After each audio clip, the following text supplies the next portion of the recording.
We should now be live. Live now is we. Yep, we've got an update. So, what I figured I'm going to do is a little bit of GT seasonals, perhaps a little bit of online racing, and precisely 4 hours from now, to the minute, the PS5 competition will end.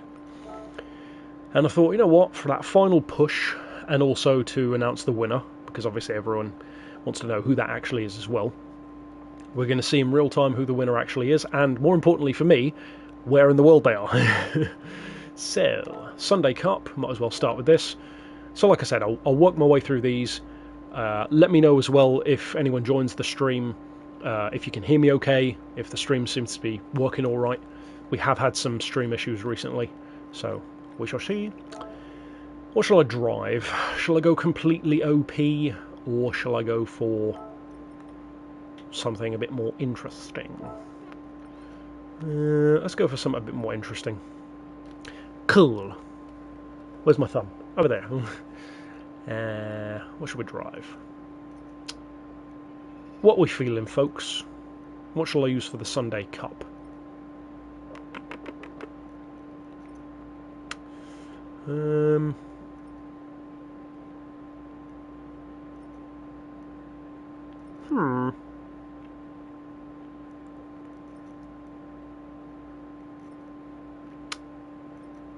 I'm thinking a special project of some kind.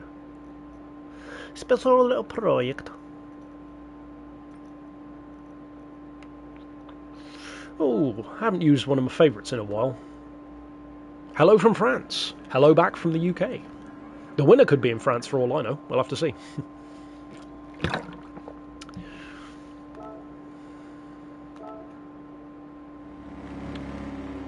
Yeah, I love this car. It's still one of my favourite special projects I've ever done. One of my favourite kind of undervalued track cars in real life as well. I guess you could call it a race car, even though it's kind of more FXX style. One make, rich boys racing club. It was always appropriate for the SLR to have a racing version though, considering its roots.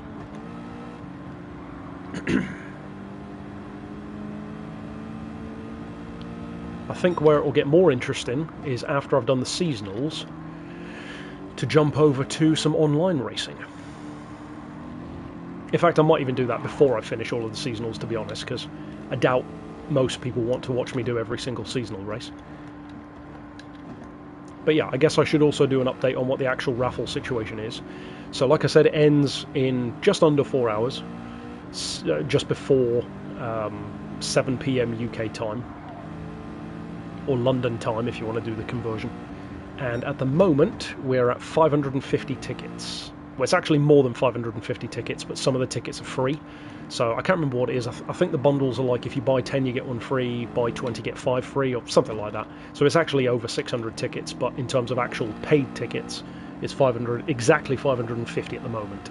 So it's just kind of that final push. At the moment I'm still going to lose a few £100 on the PS5, which isn't the worst thing in the world. But it is strange though, because the first time around, which was way back in 2022, and obviously the channel was way smaller then as well, it did way better than this before.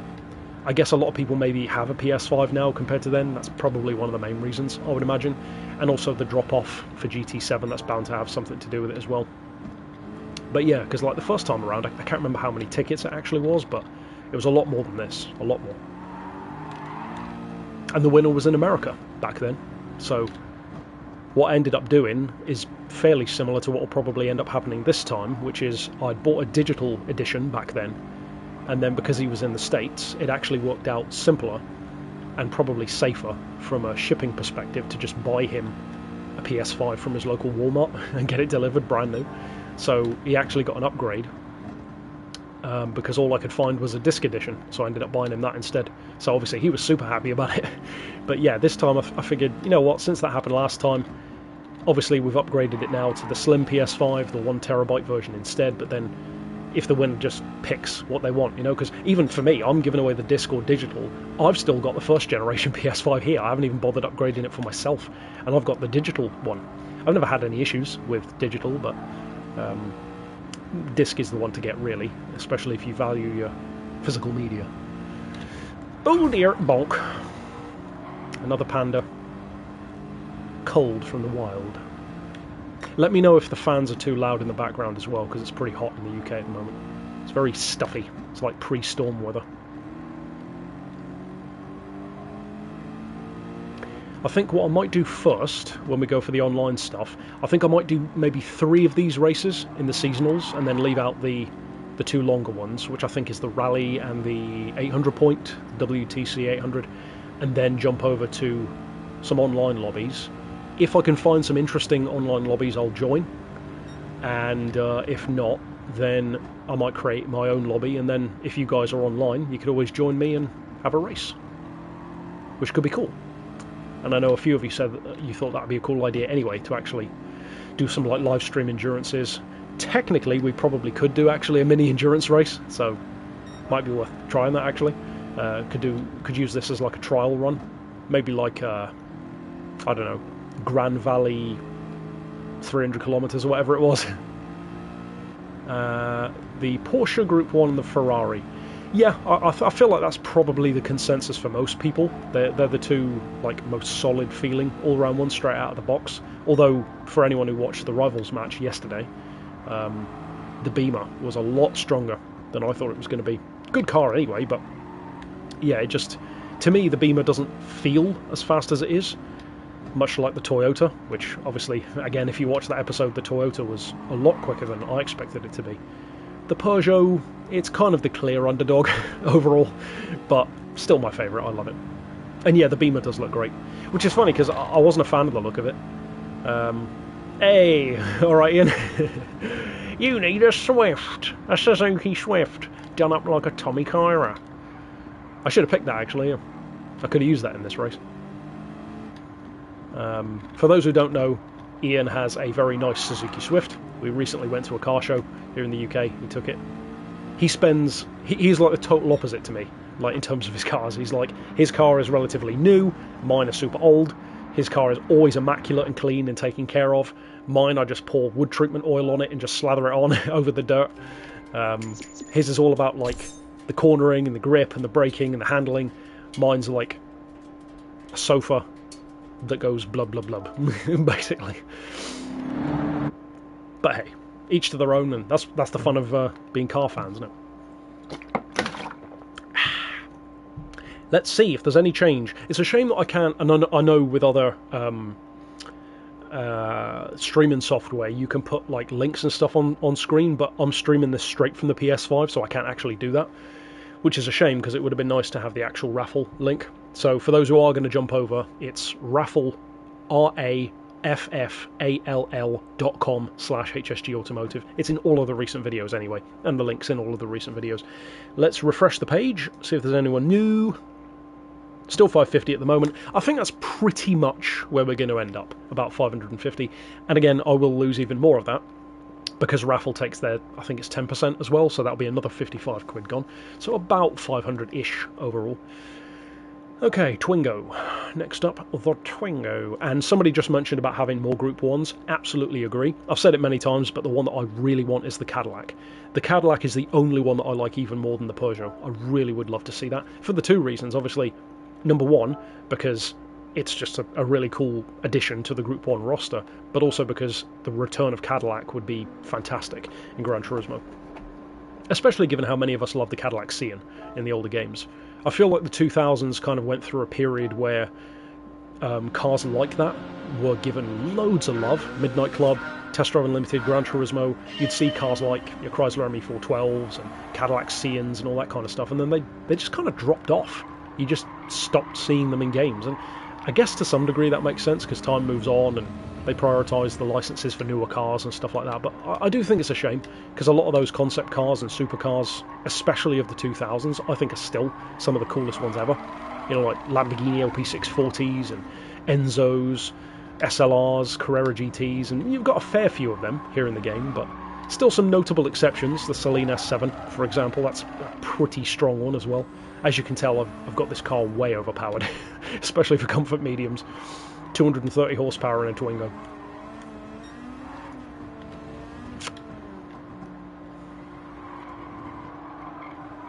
And I wonder what they'll do. McLaren or Honda? Do Honda have a hypercar? I know there's an Acura, which is not far off the same thing. I wasn't aware there was a Honda one though, because I don't fully follow the racing series. I like the cars in an overarching sense. Whoopsie! Obviously there's the Aston. I'm surprised that they haven't already added the Aston, to be honest, because you've got the road car in there. The road car is insanely OP. I said in a comment recently, I think that the Aston Valkyrie is this generation's Tomicara ZZ2. It's just that super OP, ridiculous road car that just beats everything, just easily. And it's a road-going Le Mans hypercar, so of course it does. And the only other car, really, which I think could give that a good run for its money in that sort of sphere, is the Mercedes, the AMG Project One, because aside from that, most of the other companies have really kind of skimped out on making road-going versions, which is such a shame. Toyota almost did it and then didn't. Peugeot have said that they will build a road-going one if they give them a blank check. Yeah, on the point of Group 1s in the next update, I highly doubt that they will add more Group 1s that close, because they very rarely add similar stuff like that back to back, which I don't mind. I do like keeping it a bit varied, because if you think about it from this perspective, I love endurance prototypes, and I know for many of you do as well. But what about for all the people who don't? You know, what about like the classic fans, like myself as well, or the JDM fans? If they're just completely bored with this update, they don't want to see the same kind of thing again. So I am a fan of keeping it varied. I'm more curious to see, will we actually get any kind of update next month at all? It wouldn't surprise me if they just skip July because of this one being bigger, but we'll have to see. Obviously it would be cool if they do. I hope they do. But I suspect, yeah, I mean, stuff like rally cars, I could see it being like a normal 3 again, maybe in fact, we already know we are due to get one car, the Xiaomi Vision GT car. So at some point we're going to get that. Of course, loads of players are going to be really happy about that one. And then, I don't know, what else are we due? Years and years ago, literally years ago at this point, they scanned the Lamborghini Espada into the game. I don't think that will necessarily arrive soon, but I mean, I'd be super happy with that. That's literally my favourite Lamborghini, and it's another great classic to have in the game, and it would actually probably be one of the most OP classics in the game, I think, because the Espada is really quick. And it would have been a perfect rival if they still had the Jensen Interceptor in the game, so that's a big shame that they haven't got that either. So, I will do this truck event. Which one shall I drive?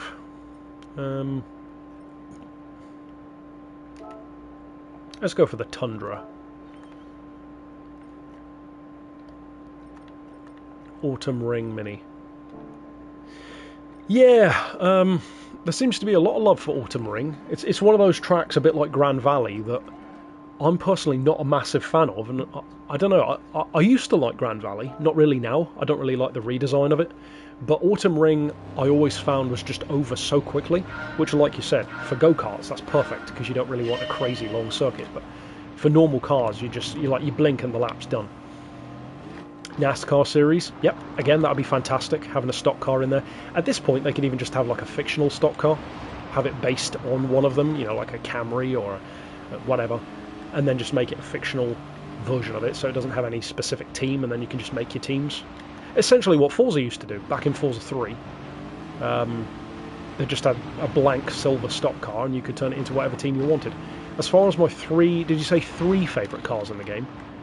What would be my 3 favourites? Well, I guess one of them would have to be what I always set, or what I always say is one of my favourite cars in every Gran Turismo game that has it, because in my opinion it's the most beautiful car of all time, the Shelby Daytona Cobra. So that would have to be by default one of my 3 favourites. Lovely to drive as well. What would another one be?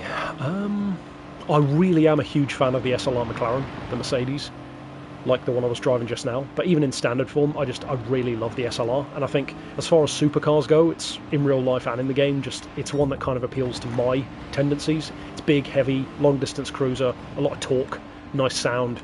Yeah, it just appeals to me, so I'll probably say SLR. For number 3, ooh, there's so many cars in the game, I feel like I'm going to forget loads of them, but now that it's back, probably the Espace F1, because that is technically my single favourite car of the whole Gran Turismo franchise. So yeah, it'd be kind of a crime not to say that one. So yeah, that'll probably be my top 3. I still can't believe the Espace actually came back. I always used to bring up the Espace to be like, if they ever had this, GT7's an automatic 10 out of 10 game. Well, I guess I kind of have to make it a 10 out of 10 game now because they have added it. But I was kind of saying that because I never thought they realistically would. So that's pretty cool. That's very cool. It's just a shame because it falls into a little bit of the Zonda R kind of camp, wherein there's not a huge amount to do with it. I guess with the weird GTR engine swap. And yeah, the excuse me, the Tomicara is a beast. Although, bit of a deep cut here from Gran Turismo 2, and I know you'll probably remember this too, Ian, because you're a fellow GT nut. I think I actually prefer the Gran Turismo 2 version of the Tomicara, which was like the different design with the spoiler on the back as well. And I think that one was supposed to be closer to the original, like the sketch of what the ZZ2 was going to be. And it's also very different because it's rear-wheel drive. Mid-engine rear-wheel drive instead of all-wheel drive. So not as good, not as OP, it almost has a bit more of like a noble sort of vibe to it, or like an Ascaria Cos. But yeah, the newer one's definitely more iconic, and probably more useful. But yeah, the ZZ2's a beast. Ridiculous car. I could see them bringing that back, actually. Why not? It'd be, as I said, insanely OP. Although it might not be as OP as it used to be, with the game being more realistic, but it would still be really good. I mean, a 550 horsepower R34 engine in a 1,000 kilo all-wheel drive supercar that's like barely the size of an MR2. Of course it's going to be quick. GT6... Yeah, that sounds about right. I recall GT4... The thing that I loved about GT4, and this is one of the things they definitely miss these days, GT4's career mode, and you can actually prove this, you can play through it, not necessarily all of it, but a lot of it, especially at the start, without buying a single car, aside from like just the beginning car. And even then, I want to say you don't actually have to buy a beginning car either. If I remember right, you can just go straight into the license centre, and if you get all golds, you're going to win like 5 cars just by doing that. And then you can progress through like the rally missions on Amalfi, for example, jump straight into Amalfi, or even the driving missions themselves. You can win loads of cars from the driving missions, including the Jay Leno tank car, one of my favourites as a kid. Right, so that's 3. Cool. What was I saying? Oh yeah, and when you win that rally on Amalfi, you get the Toyota RSC Rally Raid car, which you can sell for $250,000 every time. And if you just do that a couple of times, not that you really need the money, you can play through so much of that without buying a single car. And you could just keep that Toyota, use that because it's really quick. Whereas now it doesn't quite feel like Gran Turismo has that sort of story to it, that structure. It feels like a almost hidden, what would you call it? Like a route, a path through the game where you can be smart about it rather than just spending money. I'm sure to some degree you can do that, but probably not in the same way that you used to. Which is a shame. Right, now, let's go to sport mode. I haven't been on sport mode in I don't know how long. Oh, actually no, it's not sport mode. That's not what I want. I want online lobbies. You can tell. It's been even longer since I haven't been on online lobbies. Yeah, it's weird. You compare GT Sport or GT7 to back in the day on GT6. I'll just check the stream quality. Go back to like the days of GT6. I used to be in online lobbies all the time. All the time. And I was... Get on with it. Come on. And I used to do way more content than now. Partially because it was on a potato camera and you could get it done quicker, but... Back then I was doing like 5 videos a day.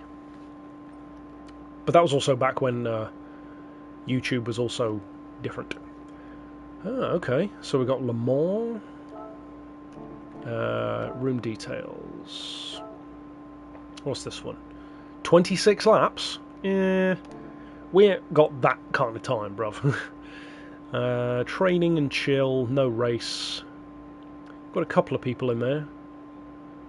Group 1, 4 people in there. Let's have a look at this one. 3 laps, 16 people, auto start, blah blah blah blah blah blah.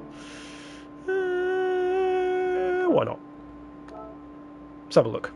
Let's see what these guys are racing in. The Frenchies.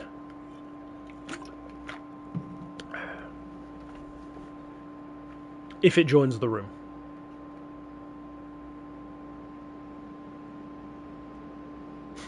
Five megabyte internet. Okay, so what are these guys driving? We've got a Peugeot 908, BMW, Peugeot 9X8. Good man. What am I going to drive? Settings. Change the car. What are we going to go for? So is this just... Ah, cool. It's just Group 1. What are we going to go for then?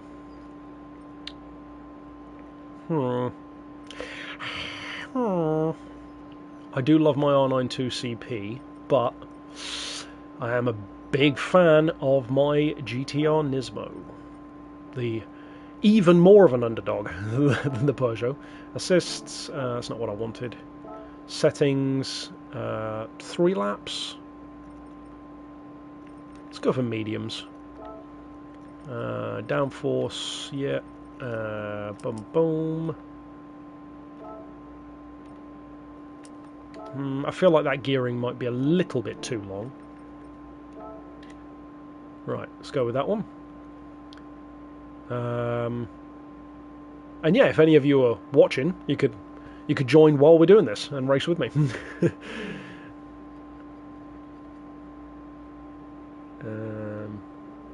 GTR Nismo, Peugeot 9X8, Peugeot 908, good man as well, love that car.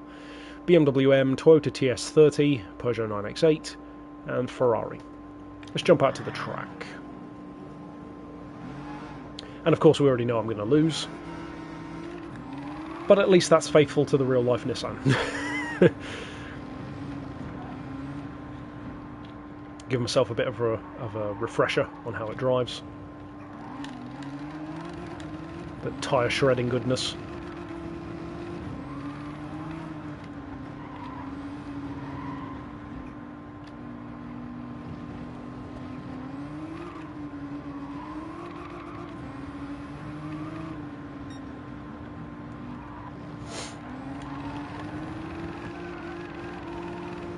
I guess you could make an argument for saying that this, I think, might technically be the fastest front-wheel drive car ever built, in real life as well.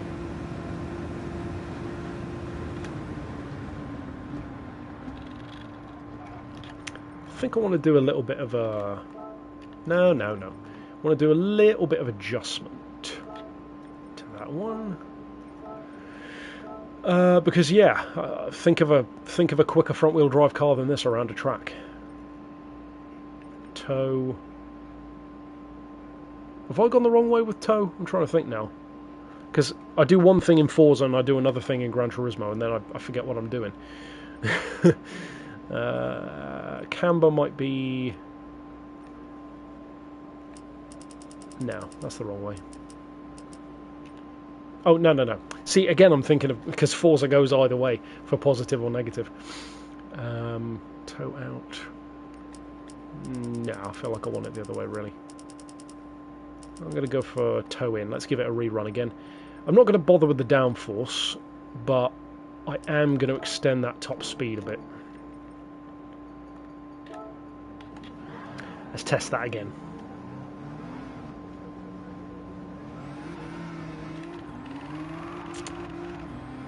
Yeah,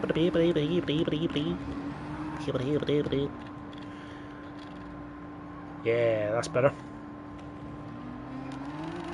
It's always going to shred its tyres because it's just a monster of a car, but yes, indeed. A wild diesel arrived. Rolling coal in the Peugeot.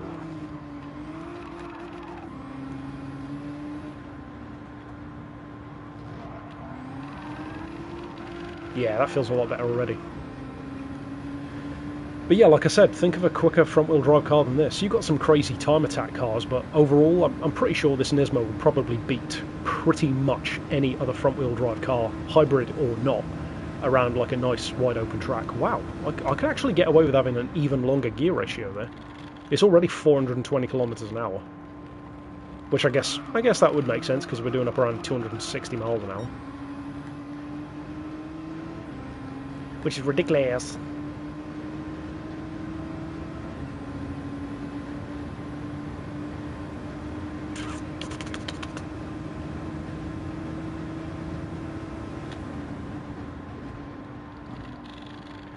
Ooh, braked a bit late.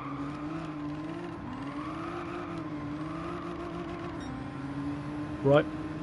What kind of results did you get with the Red Bull?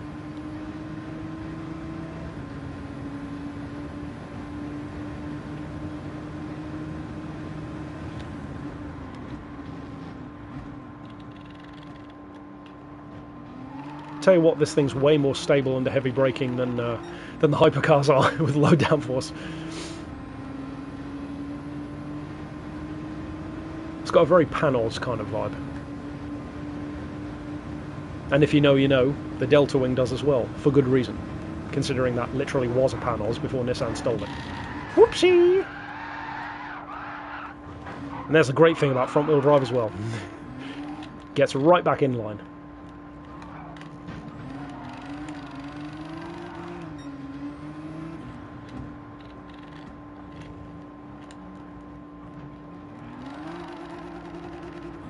Cool. I must admit I don't like Tokyo in this game, so I don't really have much point of reference for lap times. I used to like Route 246 in the old games, but yeah. Let's see if we can beat Mig's lap.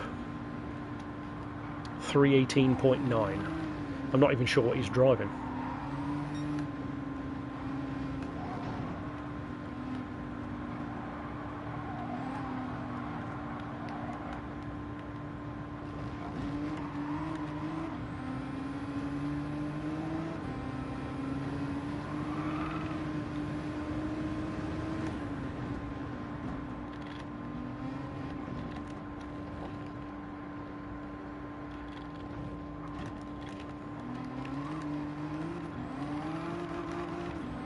Hey, that's not bad for an outlap, especially with a crash.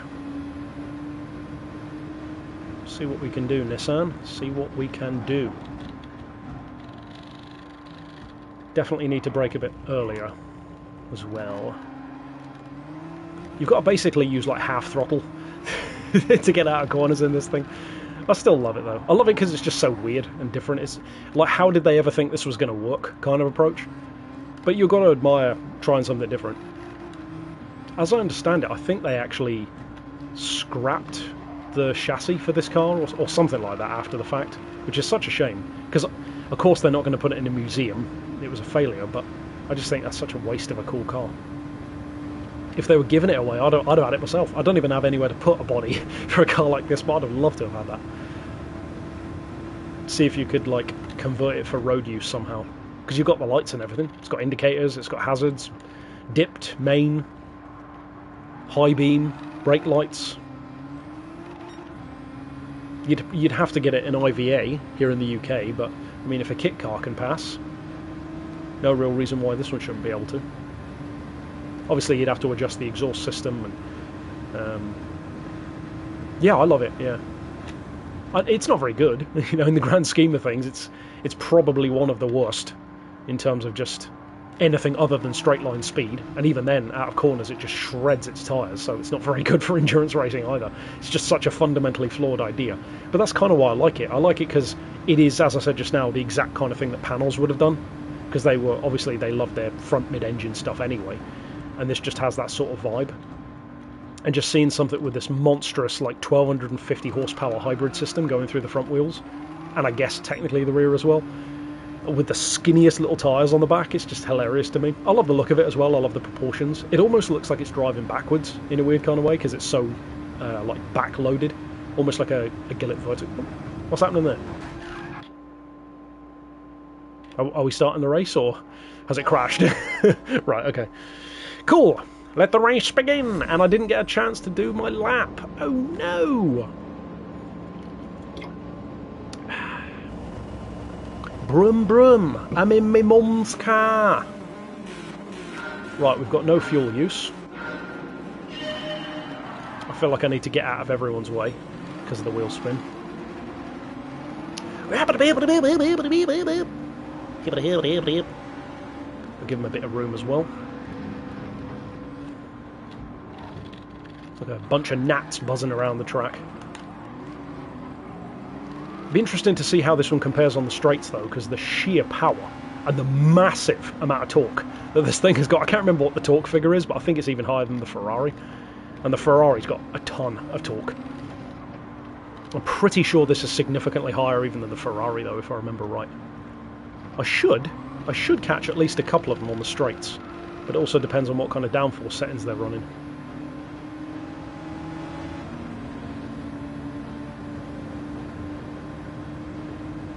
Come on, Nismo. Do the only thing you're any good at.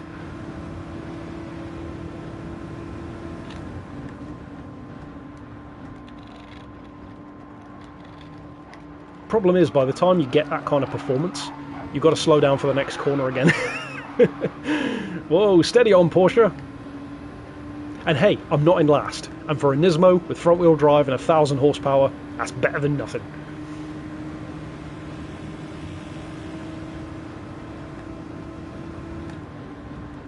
I think I braked too late there. Ooh, I did.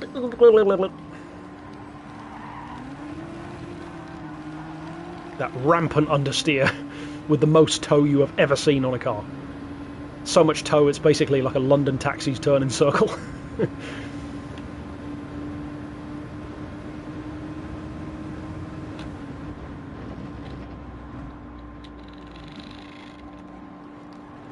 Oh Lord, he coming.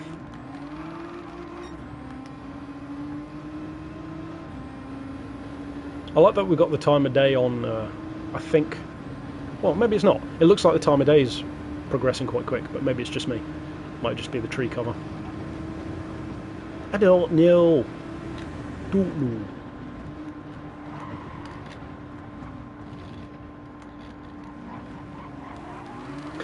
The thing is about this car, a lot of people give it short shrift because it is so different. It's kind of like driving the Chaparral, the laser car. It is so different to everything else. It requires a completely different approach.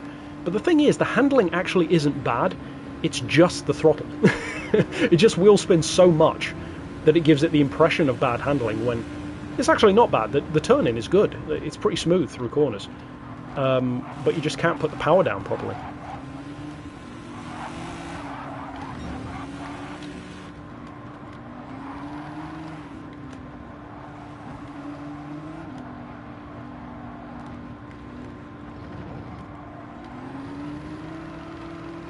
It feels like you're racing with a shark. It's like every time you get on a straight, you just immediately start tracking them down. Whoa.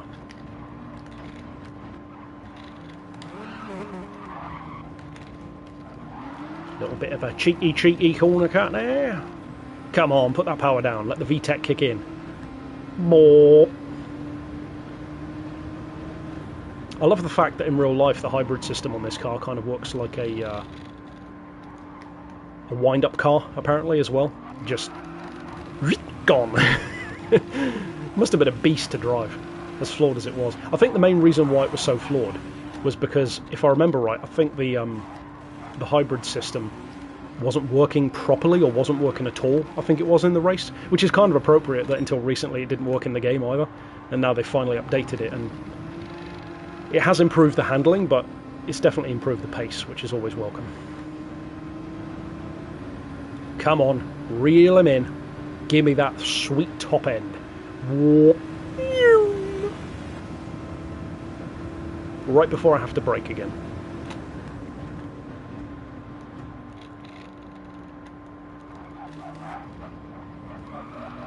Come on, half throttle, put that power down. It needs drag tyres. Just big old sticky tyres on the front and bicycle wheels on the back.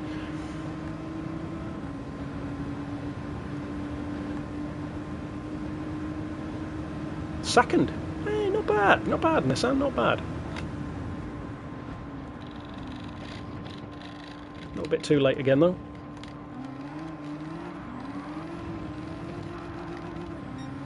Bit quicker out of that corner, not bad.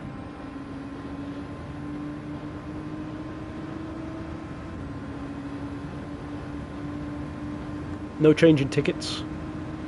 Yeah, not surprised. I think 550 is about where we're going to end up.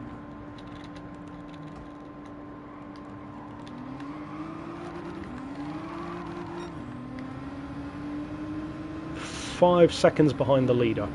See, this is the problem that I said about. Every time I'm on the straights, it just starts reeling them in like crazy, like 5 seconds.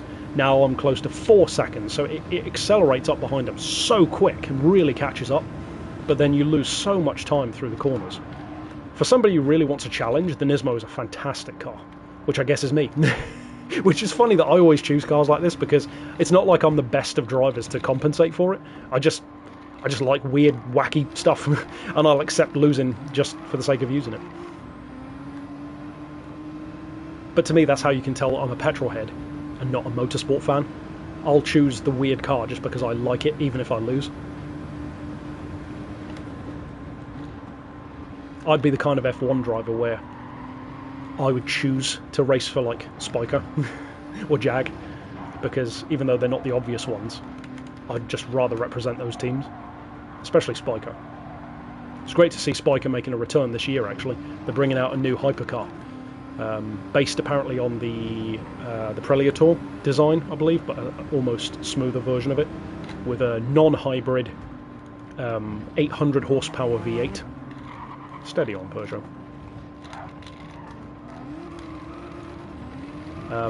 And they've said, yeah, hand-built, no hybrid system. Fair play on the lap as well, but at the same time, I'm not far off him. 317 compared to me in a 318. Not bad for a Nismo. Not bad, not bad, not bad. And it's the final lap. Just under 5 seconds behind. I feel like we're going to be repeating this seesaw back and forth. Cool. Really? Well, that was on camera, so now you look like a twat. Congratulations, you just outed yourself on a live stream. What a dumbass.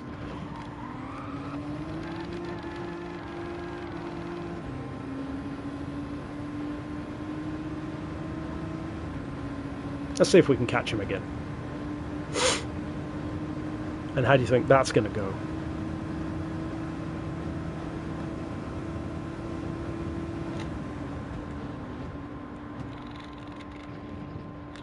You know what? You want to play that way? I can play that way too.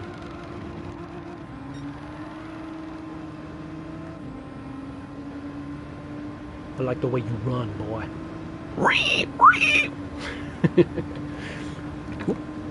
Not the best time to have a drink, I guess, but there you go.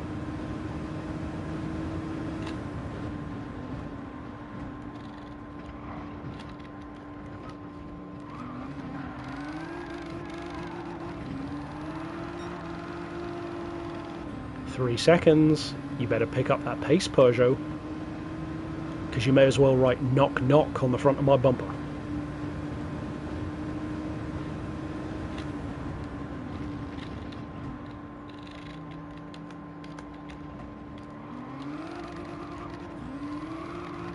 Oh, look at that. Not really getting any further ahead, are you? It's like in real life when people want to overtake you, or they're right up your ass when you're driving, and then when they get in front, they're no faster than you were already going. Surrounded by morons most of the time on the road.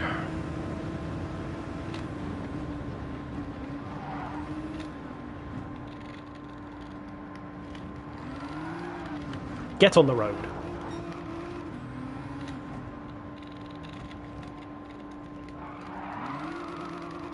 Come on. Problem is I won't catch him now because of the long curves, but yeah, I was reeling him in pretty well. Another lap I'd be all up in his grill. But hey, you can always say, well, in another lap.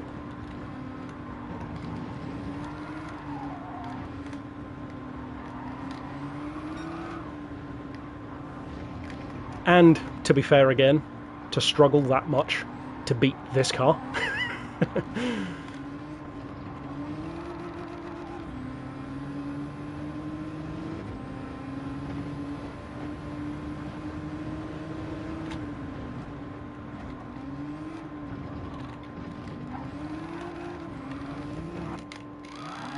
That would have been very funny.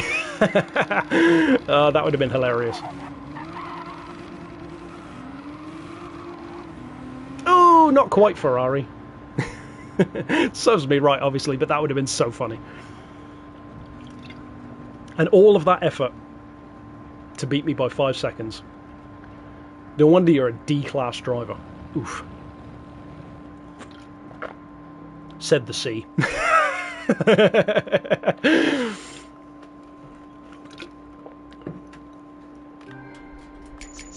It's alright. It don't matter. It don't matter. That's why I like stuff like this instead of yeah. yeah. Other people can bash you off the road, but no, you cannot cut the corner. Right, let's see what other lobbies we've got, because Le Mans is fun, but I want to do something else as well. Connected to server. Roleplay, no thanks. Training and race. That's at Spa. There's only one person in there though.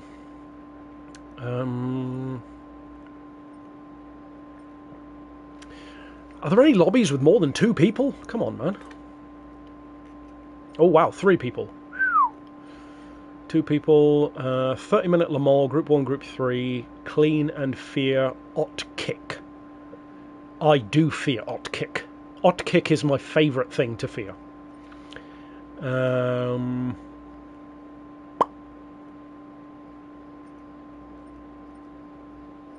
F1 only.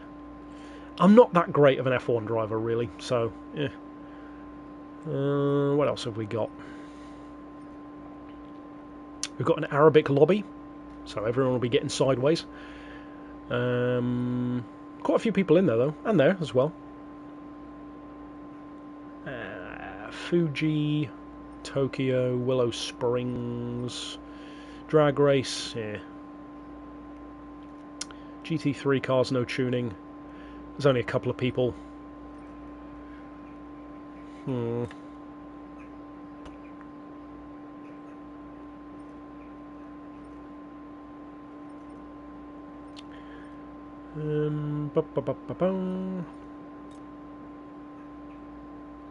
Track. It certainly is. Let's have a look at this one. I think it might be a track day. As represented by him just typing the title of Track!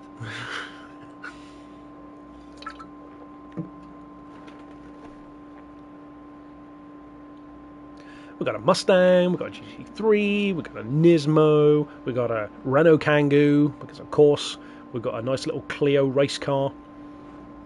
Nice. We've got a Super Formula car. What do I fancy driving?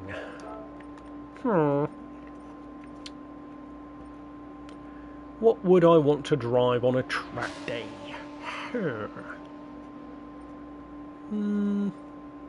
Fancy driving something I haven't driven in a while. What might that be?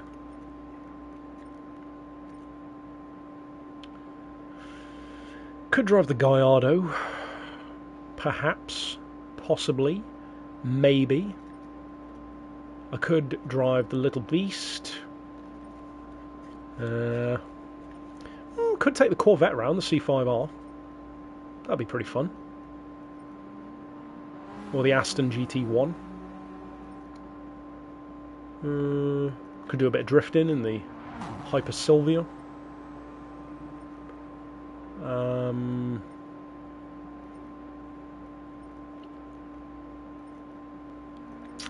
There's the little Tommy Kyra.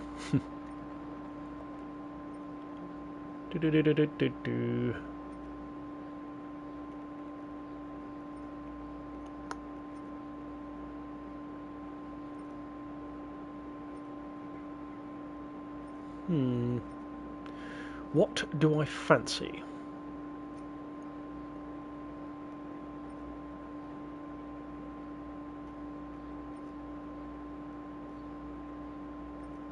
Could take a Unimog.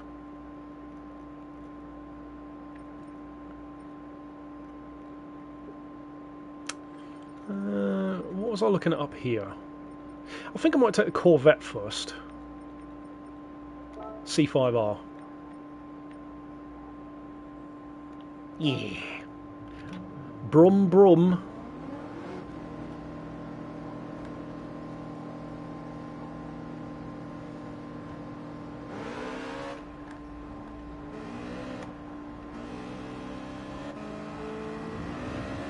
I haven't driven this since the Special Projects build. Be interesting to see how it feels. Holds up pretty well. Very well, actually. I'm so glad they gave us the visuals for this. Hello there!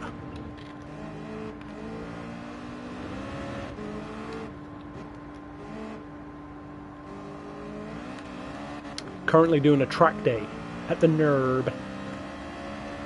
The NERB Club.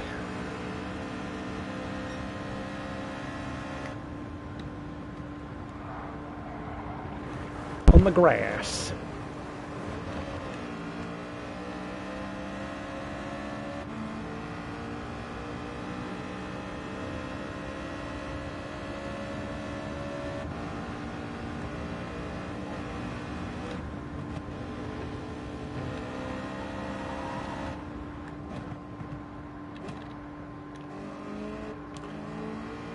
Favourite modern racing game?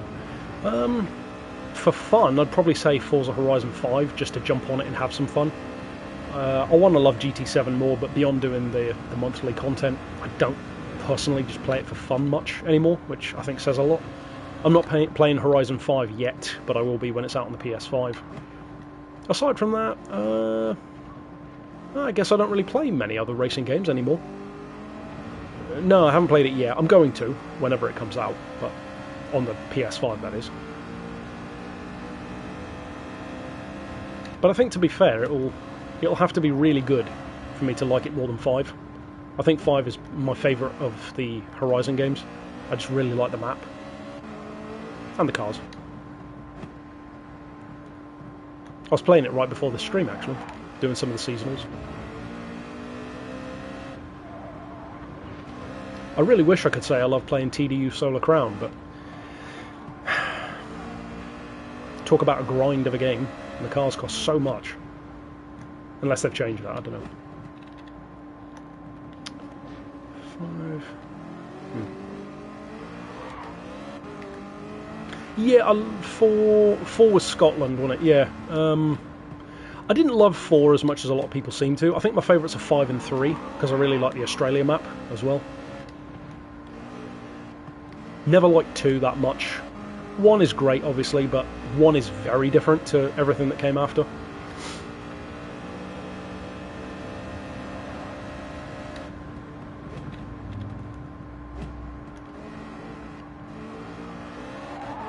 I probably won't be in this lobby for very long, because track days are probably a bit boring to watch after a while. Especially when everyone's so spaced out on the map, which is the problem with the NERB.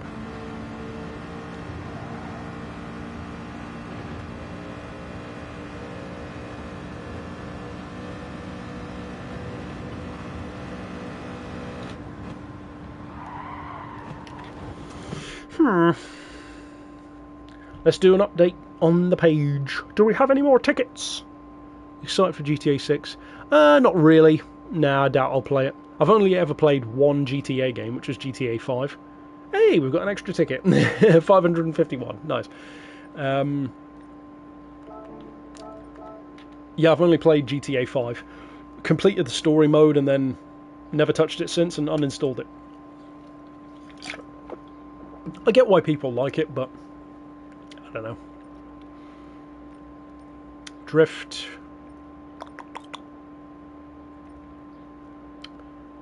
More Nürburgring. I don't really feel like the Nürb at the moment, probably because the last time was a 24-hour endurance. Streetcars, 550 points. That could be fun. 3 laps. That's a bit long. I don't know. All car, race only race. I couldn't have said it better myself. 8 laps, Group 1, Group 3, and LMP2. 1,000 points.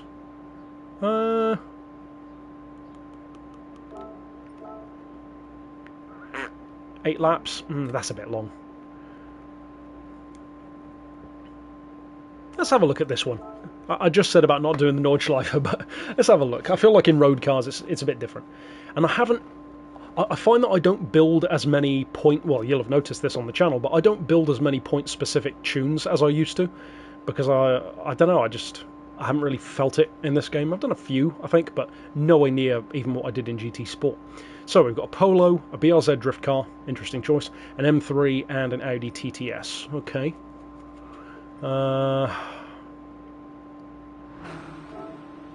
Burnout Paradise. Yeah, I've never played the remastered. I must admit, I've barely played the normal version either. I've heard that isn't there like a bike in that game as well, or something that you can ride? I remember the music was good and that the crash physics were really cool. Right, point level.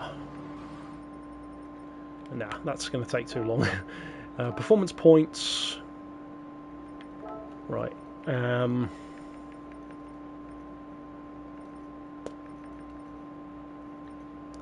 What do we have?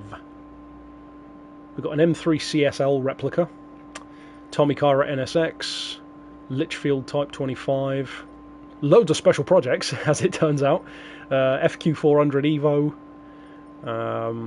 ZL1 Camaro, the Dulux Supra. I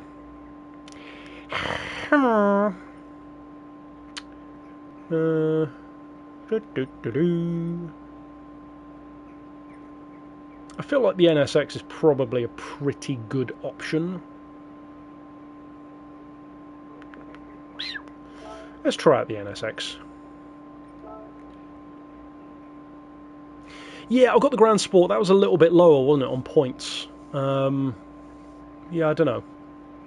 I don't know.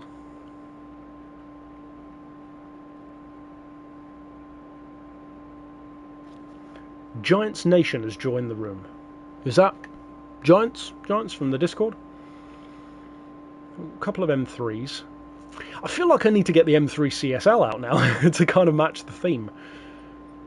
Okay, let's keep it a bit more German. Let's go for the Beamer. Manufacturer. Yeah, let's go for this one. Ah, hi bud. So, aside from the Polo, we've got some Beamer representation.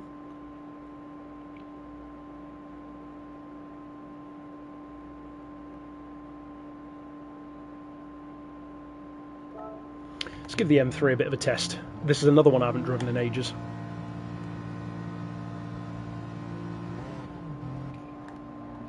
M3. Really? What on earth is the paint doing on this? Why is it matte? What the?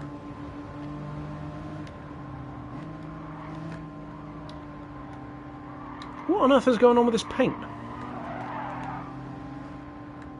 I'm pretty sure I made this livery as well, so that doesn't make any sense. Why is it, like, glitched out? This is supposed to be, like, tungsten grey. That's weird. Wonder what's done that. Oh well, unless I'm remembering wrong, but I don't recall painting it that colour.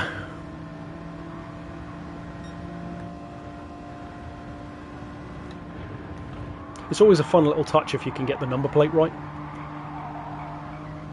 Especially for special projects.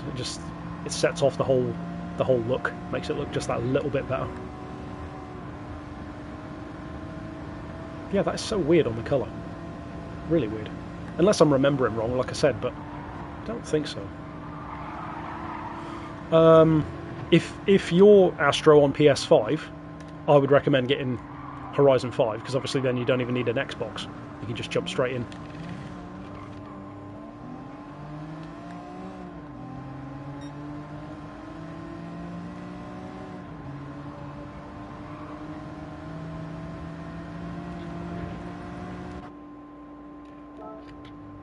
go to the track again. So we're a bit closer to the other folks, I think.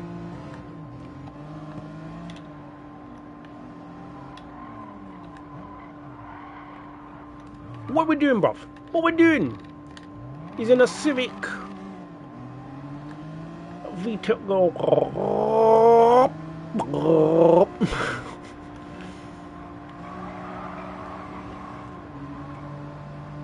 Steady on. Is he in a standard Civic? It's kind of wallowing around a bit. Boing.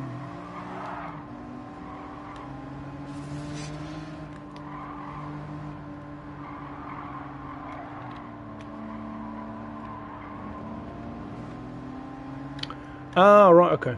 I've never been on Steam, never used a Steam Deck. I like how we've just all got penalties for no apparent reason.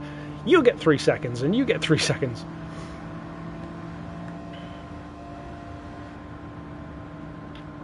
Right, he's asked if we're ready.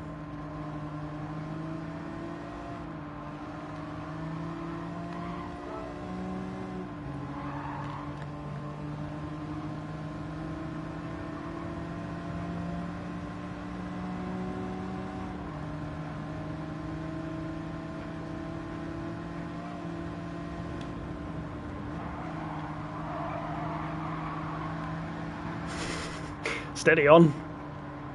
Deutschland!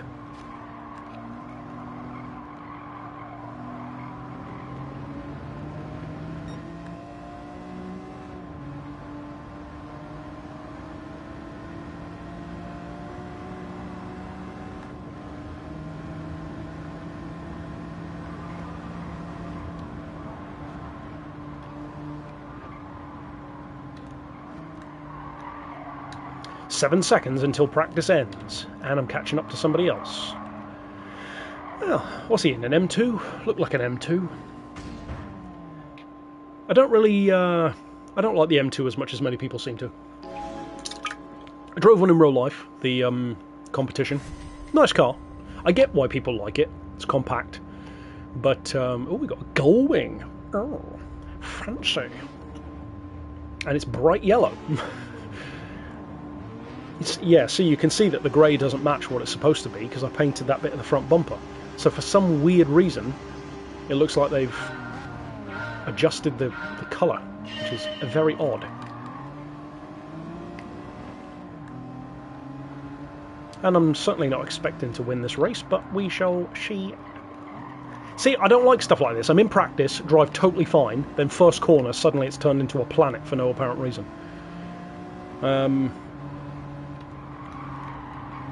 It's just a bit fun, isn't it? I think I was saying before that. It's a bit of fun!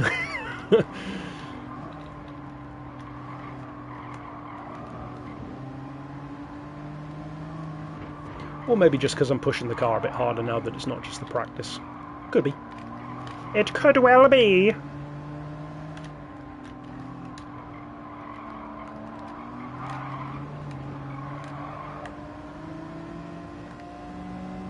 What's he driving? Looks like an M4.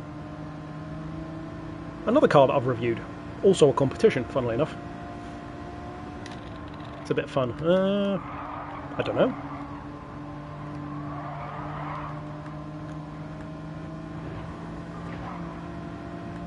Go on. Oh no, is he... Oh, he's an M2.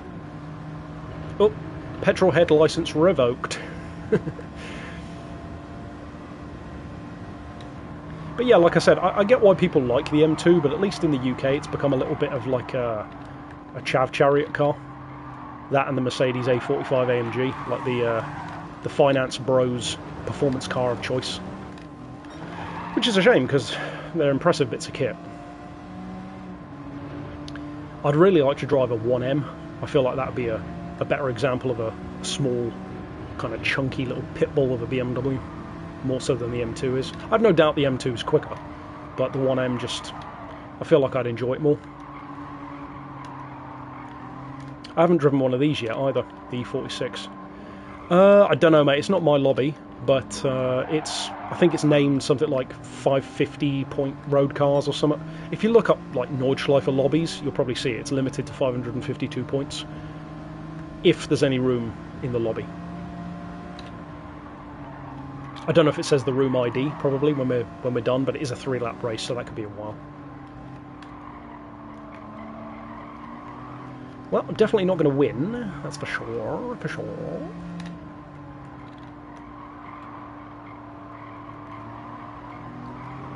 Oh, hang on, was that Giants in the M2? I was so preoccupied on looking at the car, I didn't even see who it actually was driving it. But yeah, the M2 feels faster than the M4 because of being smaller, but I think I do prefer the M4 overall. I haven't driven the M3 either, but I feel like with the 4 doors it's not going to feel that much different unless you start chucking it around through corners. The M3, I will say, definitely disappointed me of the older shape. I drove the E92, which is the one that most people really love. And I get why. Again, the engine feels like it's straight out of a race car. High revving, high power, sounds fantastic, but barely any torque, and you have to rag it to get the best out of it. And obviously, me being me, I'm not really a fan of that on a road car. I find it a bit boring if you have a higher end car, because you just have to rag it everywhere if you want to hear it or experience what it's really good for. I prefer a car where you can just immediately open it up and start enjoying it straight away, even from the low revs. That's why I love stuff like the Golf R32. It's a lazy low end torque and power, low end sound, bit of top end, but not so much. That's why it surprised me that I like the M4 more than the M3. I never thought that would happen.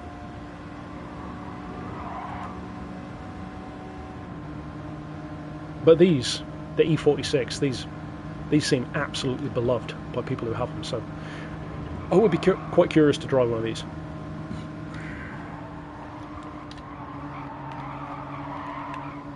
And I'd really love to drive the 2 earlier iterations of the RS4 as well, the Audi. My favourite one's the first one, the 2.7, the one that they only did as an estate in the bright yellow. That's definitely my favourite RS4. But then the one after that, the B7, I think, the 414 horsepower, the great rival to the M3. I feel like that one, I'd probably enjoy that as well. Manual only, which I'm not a huge fan of, but always like the look of them.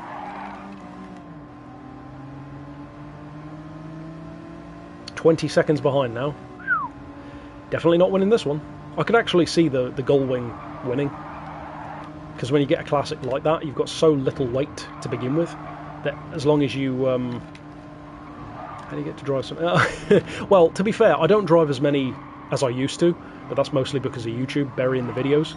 So recently I've done a couple of reviews on the channel. I reviewed a Range Rover and an Audi RS3.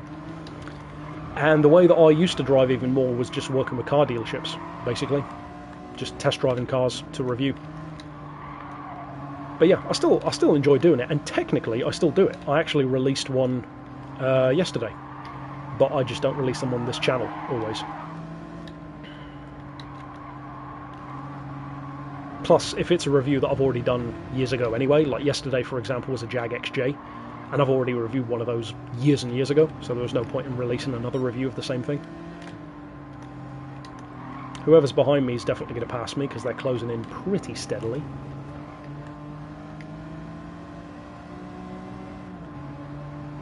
But that's fine.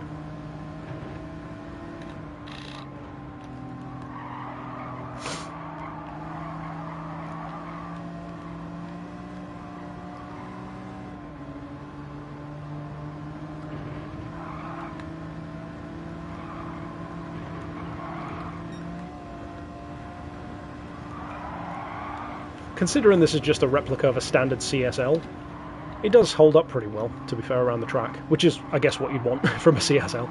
And yes, I did hear about Clarkson having cancer, but I believe, last I've heard, is they've now, I think, started filming the next series of Clarkson's Farm, though, since that announcement.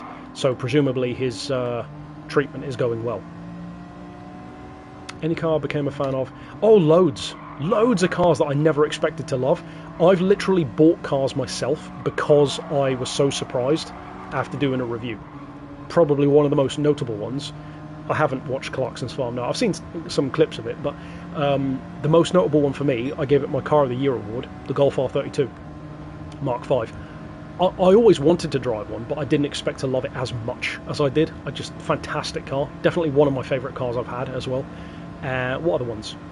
One of the cars that also really, really surprised me was the Jaguar XFR. Fantastic car. Everyone likes the BMW M5, but I think the Jag is a cooler car. And another prime example, a car that I never liked the look of, and then I drove one, and to this day it might actually be the single best all-round car I've ever driven, which is insanely high praise, I know, but Porsche Panamera. The Porsche Panamera GTS is phenomenal. Oh, it wasn't Giants. I thought it was you in the blue Beamer, not the white one. Did I drive a Gran Turismo? Yes, I did. And it's very significant to me. If you look up, it's here on the channel as well, if you look up the Beards and Cars playlist, every single review is in there, and some motorbike reviews as well. But yeah, I drove a Maserati Gran Turismo, and it will always have a special place to me, that review, because it actually got me into liking Maseratis again. Because prior to that, I had a Quattroporte, and it was a bad experience, because I bought one of the older ones, bad gearbox. And then I drove the Gran Turismo with the updated ZF gearbox, basically the same gearbox as I've got now in the Lincoln. Same gearbox as a Jag XK and a BMW 6 Series, Rolls-Royce Phantom, really, really popular gearbox. And it made it so much better of a car. And the Gran Turismo was so good that it made me get another Quattroporte. And then after that, I ended up having another one down the line as well. And they're so much better. So much better. Anything from 2007 to 2013 is Maserati's best stuff. Between the Gran Turismo, the Gran Cabrio, and the Quattroporte. They're fantastic.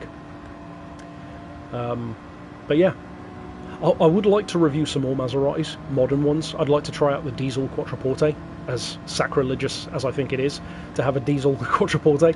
I'd quite like to drive the Levante as well, the 4x4. And yeah, the MC12 is probably, I would say, the most beautiful modern supercar, in my opinion, and it is my favourite Maserati as well. Just one of the most iconic designs. As soon as you see that blue and white, you know exactly what it is. Instantly recognisable. And I love the fact that it's gorgeous and devastatingly good at racing as well. Like, such a force to be reckoned with. And, yeah. Better than the endorsement. Oh, Enzo. Yeah, I like it more than the Enzo. Slower in a straight line. And hello, Koi. Slower in a straight line, but quicker around the track. And I've said this so many times, but Evo magazine took 5 supercars around the NURB.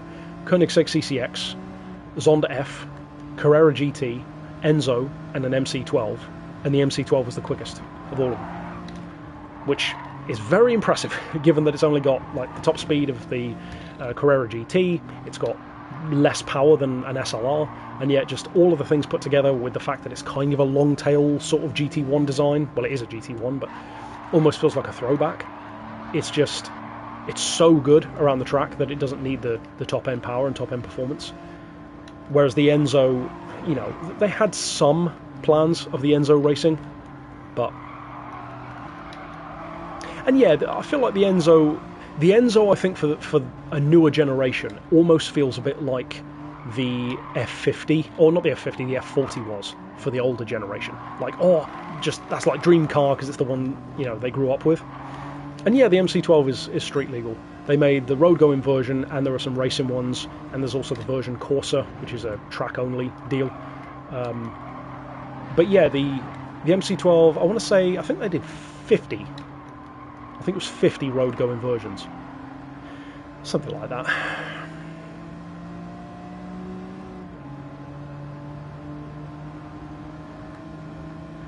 Having a good little race with Giants here. Old versus new Beamer. Well, it was a good race. Bonk.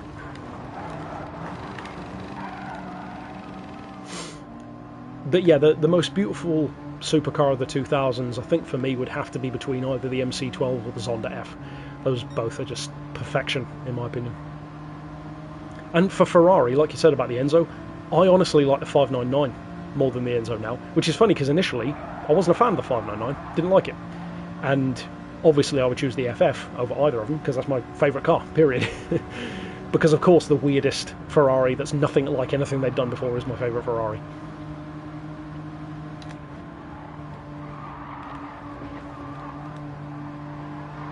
Well, that guy behind was catching up, but he's kind of dropped off a bit. He was down to like 2 seconds behind, and then he's back down to 5 again. Unless racing with giants just focus my pace a little bit more, maybe, I don't know. And yeah, I must admit, that whole era, I don't have as much love for as most people do.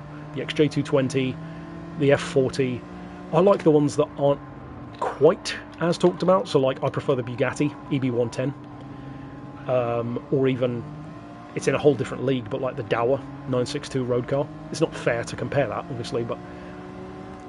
And my absolute favourite of those is the Chizetta, the V16 that we used to have in Gran Turismo.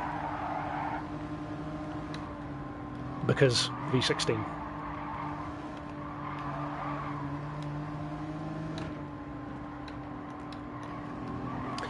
Yeah, I think, if I remember right, I think the 599 was in the data mining list, I think, which I'd be happy about. It's not too surprising, I guess, that I would like the 599, because I've always liked the 612, which most people didn't like, the Scaglietti. It is kind of a weird looking car, but I also think that the 612 would have been really cool if that were a Maserati instead, if they called it like the 5400 GT or something like that, because to me it has more of a Maserati vibe. 2+2, more of a long distance touring V12. That would have made a cool Maserati, I think. GT5, I think it was. GT PSP, I think, was after that. So yeah, I guess it was, I think. It wasn't the first to have Lamborghini, which, that's a bit of a deep cut. GT3 had Lambo, the Diablo GT1. But that was only in certain versions of the game, so technically Lambo debuted before Ferrari did. But yeah, I think GT5 probably would have been the first Ferrari. I'm sure they thought about it in GT4, and they've probably been trying for years with the licensing, but you know what Ferrari are like. Not worth the effort a lot of the time. Which is funny, because you wonder how games like Project Gotham ended up having Ferrari when Gran Turismo didn't. And why do I drive with auto? Simply put, I'm lazy. I'm the same in real life. I like automatic cars. I know that a lot of people have fun with changing gear and all that, but I just don't find it that interesting. I've had a manual car, I passed my test in a manual car. Obviously, bikes are manual, but it's just not my choice. Oh yeah, of course, GTHD. I was trying to think, well, one of the prologues or something before that, but yeah, I guess GTHD was before. And yeah, as far as the control, I thought you were just asking about the auto box, but yeah, with the controller, I prefer controller as well. But I grew up on controller. I didn't grow up on a wheel, so it's just, you know, this suits my vibe more. I prefer it. I actively don't like wheels. Every single time I tried a wheel, including at one of the first GT Sport Live events, I just don't like it. It just, I was talking to Ian actually, who I don't know if he's still in the chat, but he was, the chap with the Suzuki Swift. He's not really a fan of wheels either. They just don't quite feel realistic enough to me. Like, I get what they're going for, but the more time I spend driving in real life and the more cars I drive in real life, the less I like wheels, which is ironic. But yeah, I get why people like them. I think for me, wow, that was bad. I think for me, I would probably enjoy VR more than a wheel out of the two, because of being able to like look around in the cockpit and stuff like that.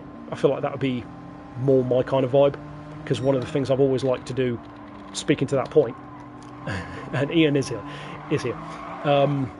chase cam is literally what I was about to say, which is that I like looking at the car. It's kind of like what I said earlier on, back on the Le Mans event that we were doing. And yeah, the torque feedback never quite does it for me, but I like looking at the cars, because I'm a car fan. I'm not a motorsport fan, and there is a big difference. You know, like my old man, for instance, back when he used to play Gran Turismo. I wonder if he lost his connection. My old man was more of a racing fan, so he used to love just winning in Gran Turismo, whereas for me it was always about the cars. Looking at the cars, tuning the cars, collecting the cars. And that's why in real life a lot of the cars that I love the most tend to be the ones that make you feel good, not just the ones that are the quickest.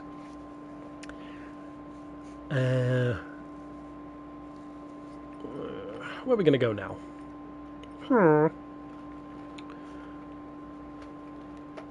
Racing at Spa with a fellow Brit. Yeah, maybe.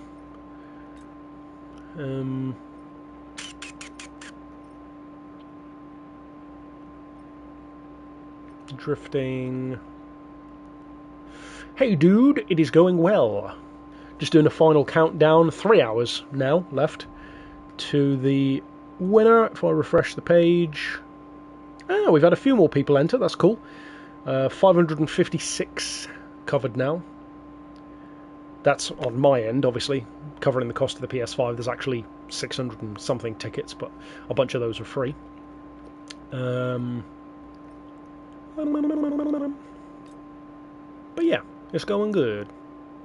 And then at the end of the VR is limited on sport. Right, yeah, literally everyone who's used VR recommends it to me, but I've never even tried it. And I know you can get a VR headset a lot cheaper now, so I probably should, but I don't know, maybe for GT8 or whenever, whatever the next game is, I might try it.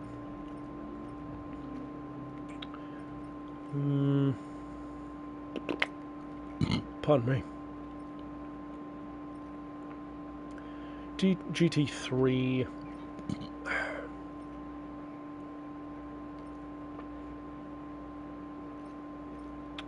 F1. French and Belgian. That's racist! Amsterdam. Westport. Drag Racing. GT3.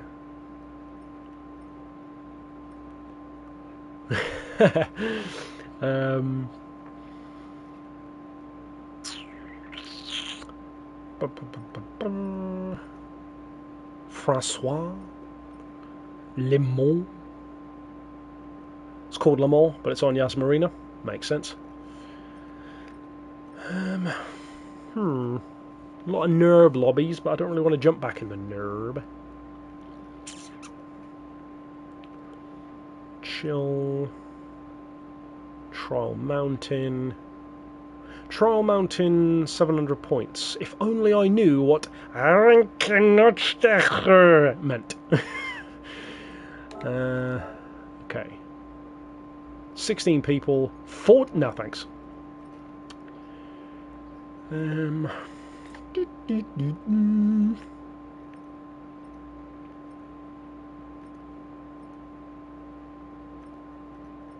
Clean at Spa, 800 points. Let's give Spa a try. We haven't been there yet.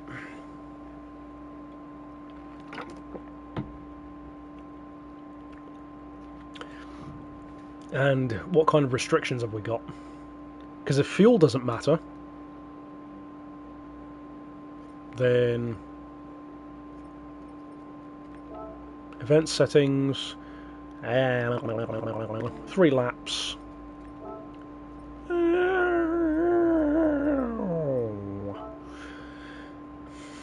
Or is it just group 3s? Yeah, it is. Okay.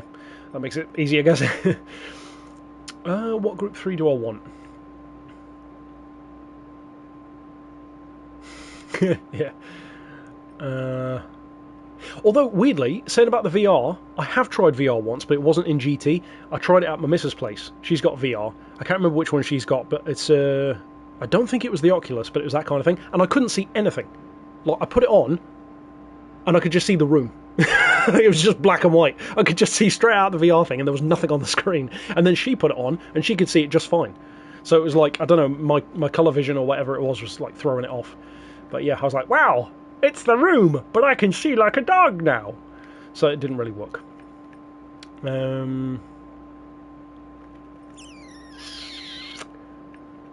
Oh, where's the Genesis? I'm gonna drive the Genesis.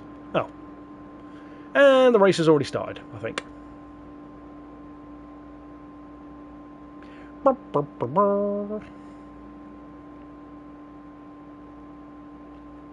World Cup? No, I have not been watching the World Cup. I must admit, I know as a Brit, as a male, as a straight male, with a beard, all the qualifiers, I have no interest in sports, like any sports really.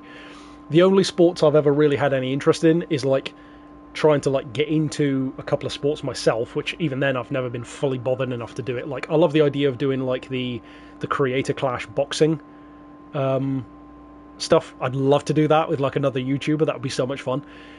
Or I've considered doing like MMA training. Recently I actually did enroll for an MMA match, which was for charity. That would have been fun. But then as soon as I signed up to it, they're like, oh, get this many people to come to the match and get this many people to donate, and you've got to raise this amount of money. I'm like, I signed up for an MMA match, not a pyramid scheme, so I didn't end up doing that. What other ones? I love the idea of trying arm wrestling, like just proper like sweaty 70s trucker style sport, if ever there was one. But yeah, I'd kind of like to try arm wrestling. I think that'd be fun. But the problem is my local place is like an hour away, and the guy who runs it like barely even answered messages, so it seemed like about as lazy and as low effort as you'd expect something like that to be. And apparently to enter UK arm wrestling competitions, you have to, I think, go to at least so many practices every month. And then it's like, how am I going to do that when the guy who's doing the practice sessions doesn't even answer my messages? So that didn't even get going, to be honest. At least with the boxing, I did start doing it. I started doing the training. But the reason why I stopped doing boxing is because I very quickly realised I don't really have the mindset to do boxing properly, because you have to essentially want to destroy your opponent, and I just don't care enough, to win. If it were a real fight with actual stakes, then I would. But in like a simulated environment, which I know it's kind of not. I'm not saying it's like storyboarded wrestling or anything like that, but I mean, like it's not real enough in a match. I would have to actually dislike the person to some degree, and that just doesn't work in a sports setting. So, yeah, those are the only sports I have really any interest in. And football, to go way back to the question that you actually asked, no. That's a long way around of saying that. But I am going to be, this coming weekend, going around to a mate's house who are going to be watching the football, but I think they've mostly just invited me because we're all going to get drunk and have a laugh. And they now know, after inviting me to a recent little get-together that they had. And yeah, I could totally see you in the ring doing that. Football. I feel like given my build, I should be into rugby, but I would love to see rugby go up against American football. That would be a hell of a match, especially because I feel like the American football guys might be faster, but the rugby guys would just destroy them as soon as there's any kind of contact. They're like, right, let's put our helmet on, our padded shoulders, and the rugby guys are like, that's cute, I'm going to put some duct tape around my head and just smash into you.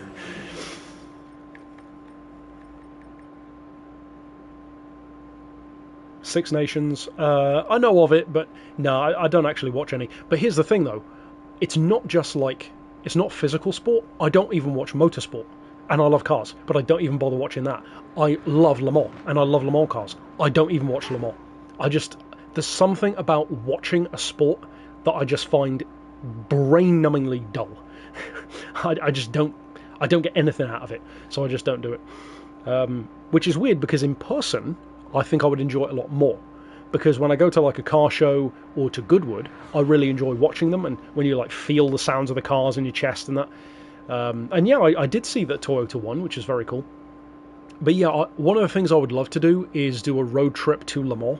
And now that Ian's heard that, I feel like that's exactly the kind of thing our little refuel gang would do, if you haven't already. Obviously, it would cost me quite a bit to do that journey, but yeah, drive to Le Mans and actually be there at the trackside for the 24-hour race. I would like to do that at least once in my life. When? That's a different question. I guess if I want to save some money, I could always take the Benelli. Just whee! Just do 55 mile an hour all the way there. Get blown over in a strong wind.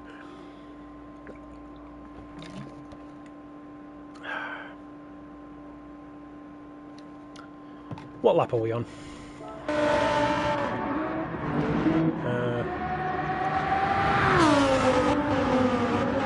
Final lap. Whoa, 15 seconds ahead? Really? Wow. In first place, we have Deutschland! In second place we have Italy. Third place we have Italy. And in fourth place we have Britain.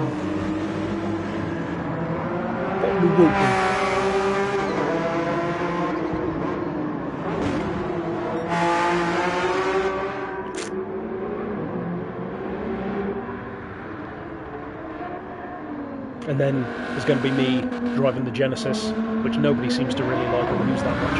And I'm only using it because I've got a Fallout livery on there. And because if I'm going to lose, I may as well do it in style. I also want to visit the Nürburgring at least once in real life. I feel like that's a common petrol head. What is going on with this? I've got a tuft. Be gone, tuft! Pardon me. The tuft is back. No. I'd like to go to the Nürburgring at least once.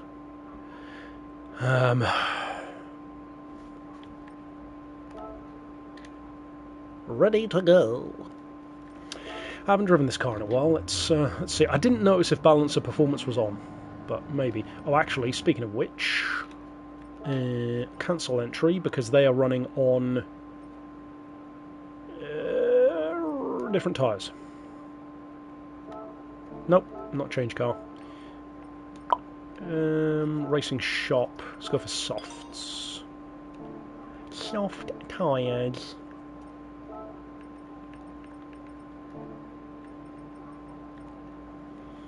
Let's give it a try. I haven't driven this car in forever.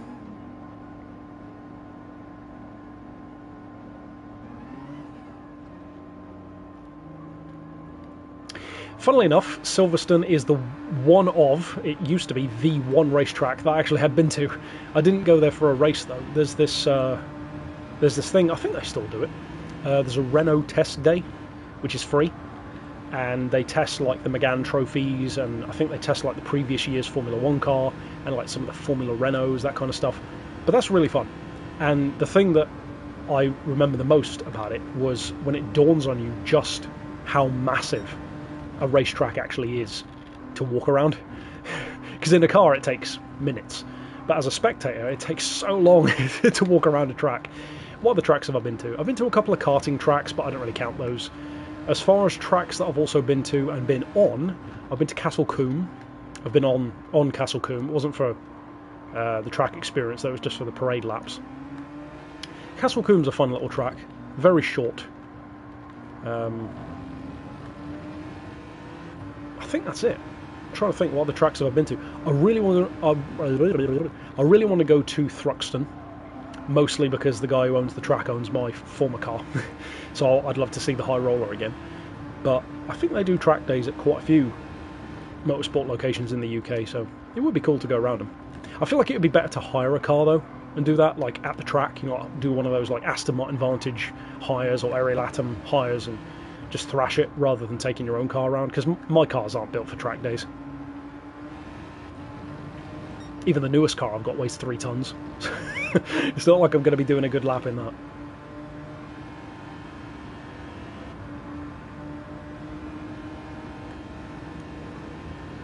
A better life underground. Boom, boom, boom. Boom, boom,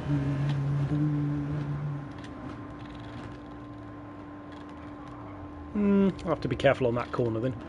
Bit heavy in the low stuff.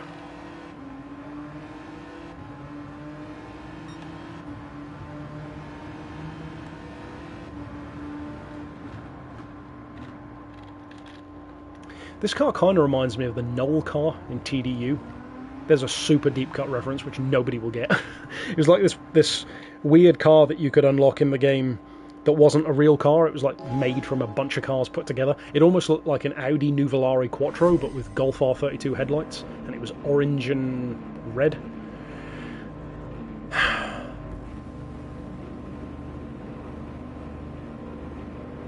Boom. Yeah, boom. Yeah, boom.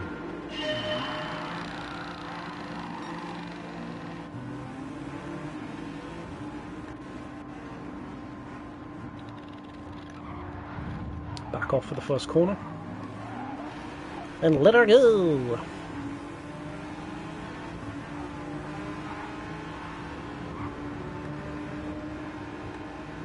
Why am I so slow on the straights in this car? It feels such an underdog. Unless balance of performance isn't applied and I just haven't got the turbo on it and they have. What do you mean ignoring the track limit? What are you talking about?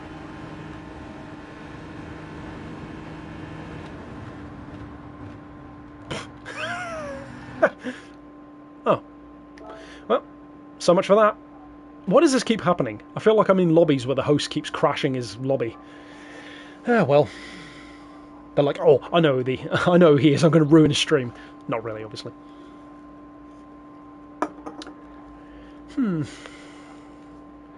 Let's update the ticket situation. Ooh, we got a few more tickets. 561.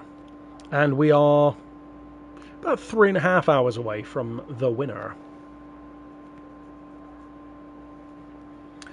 What else have we got? F1, blah, blah, blah, blah, blah. Yeah, exactly. Rainy midnight drive, cops.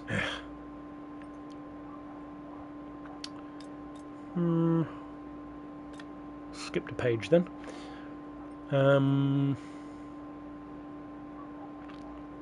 Multi-class. How many laps? 60 minutes? Nah.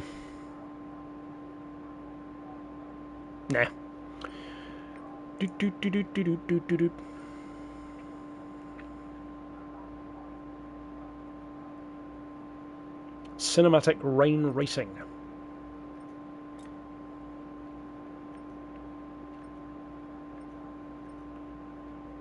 Car meet. Yeah, let's have a look at a car meet on Eiger. I'm in my mum's car. Brum brum.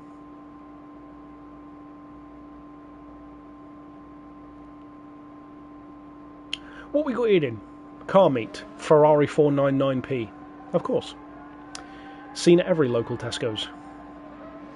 We've got a Civic. We've got a GTS MR2. We've got a Porsche 917. Alright, money bags. We've got an Enzo. Cop car. Zonda R. And a Fit 500. What am I going to drive? What am I going to flex on these hoes with? How about a taxi?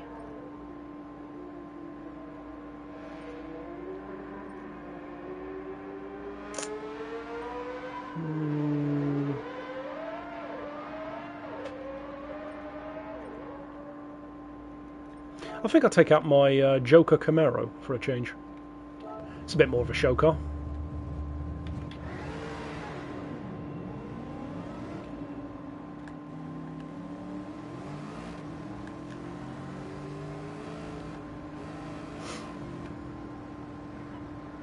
Wow.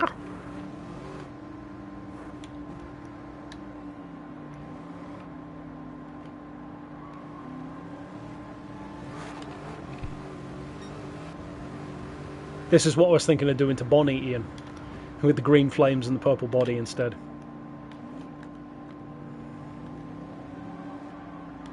I guess it wouldn't be the worst thing in the world if she looked, like, shiny and clean, but I don't know.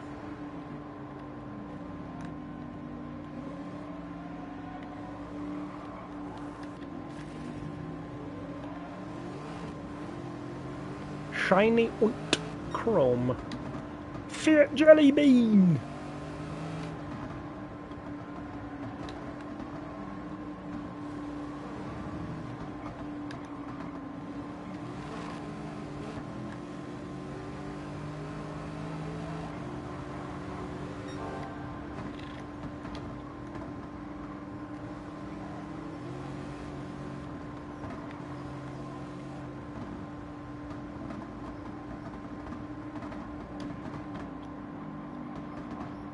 Citroen BX.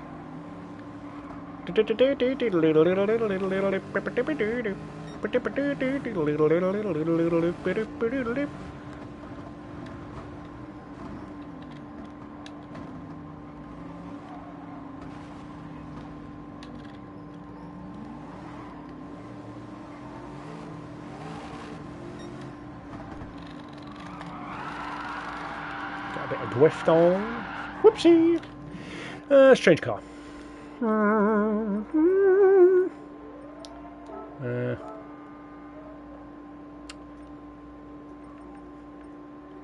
Could drive the Espace. Let's have a drive of the Espace. I keep looking at it and going, shall I? Shall I? Shall I? I shall. Woo! Woo!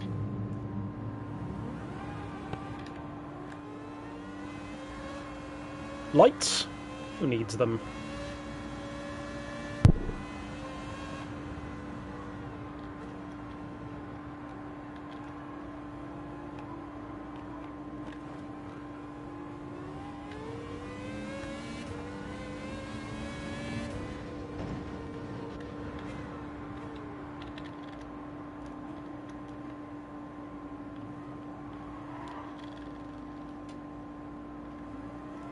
Yeah, yeah.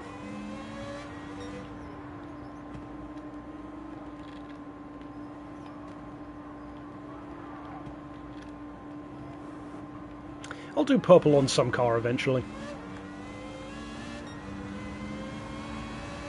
And even though I've never had a yellow car yet, at least I've got a decent amount of yellow on Bonnie and Abe at the moment.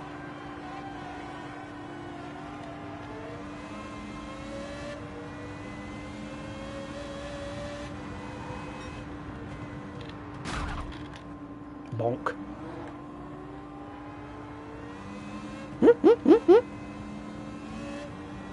License and registration.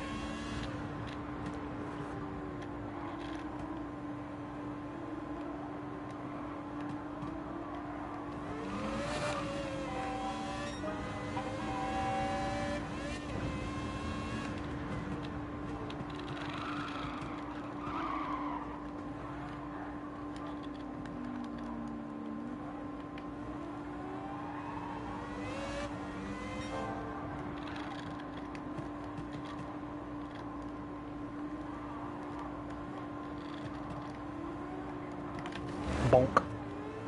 Ho ho ho, the French connection between the fast and the slow.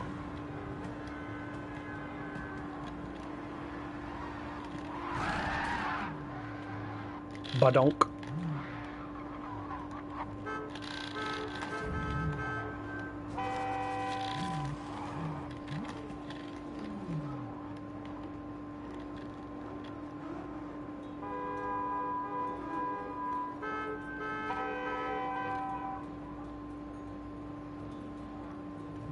Couple of Carrera GTs.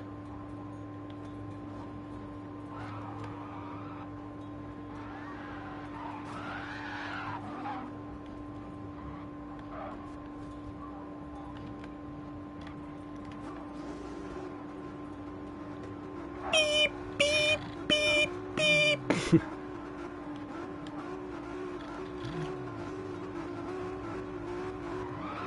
Really, Panda? You just failed your driving test.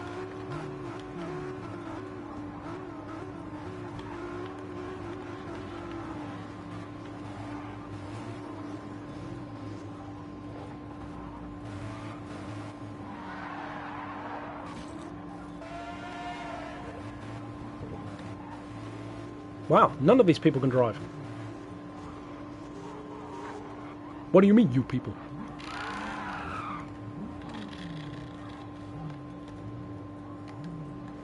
As I go straight into a car.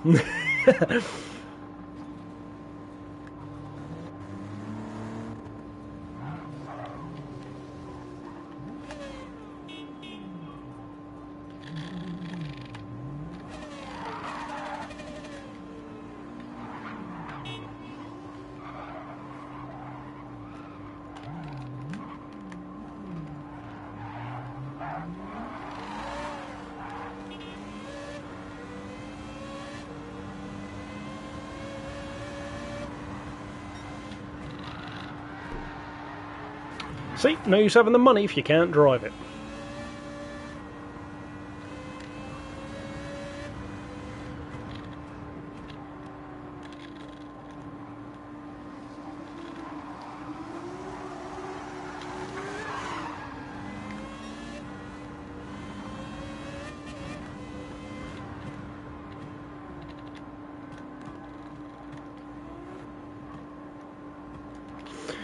Let's drive something else. What kind of car do we have? What kind of car do we want?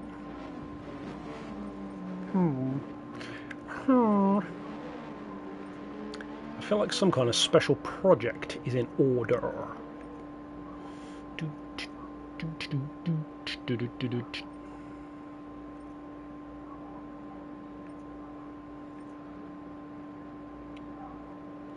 Quarter driver Tommy Kyra.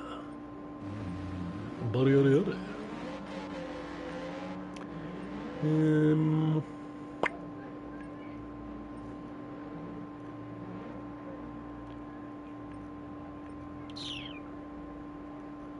Check the stream, make sure it's still up. Yep. We are still alive currently. What to choose, what to choose. Pardon me.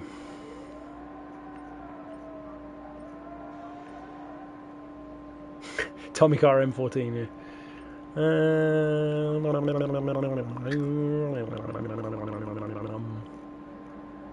Could go for the V10 Alphard.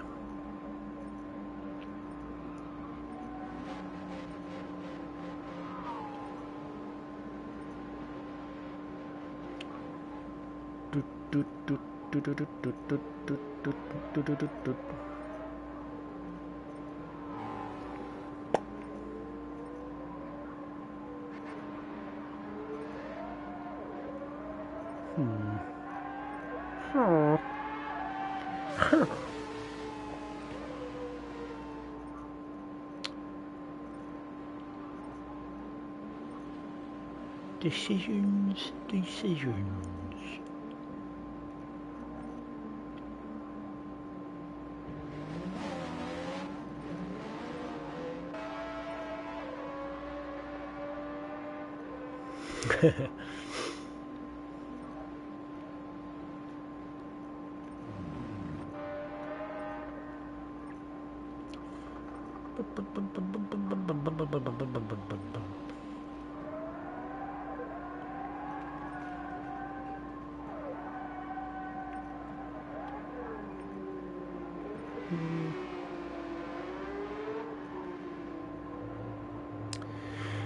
I'm kind of torn between maybe the TWR XJ220 or the 190E DTM.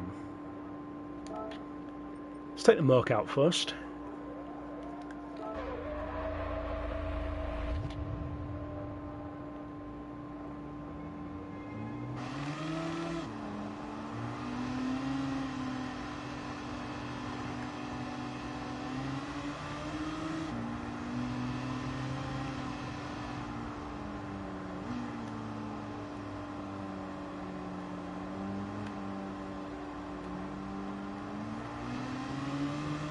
Bit slower, but kind of well suited to this track.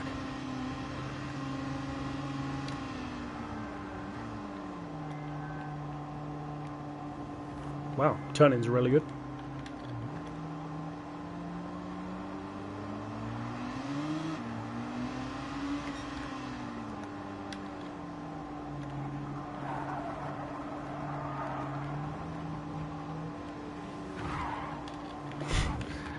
Wayward open wheel car, just coming through, man. What do you mean, circuit way? I'll go wherever I want.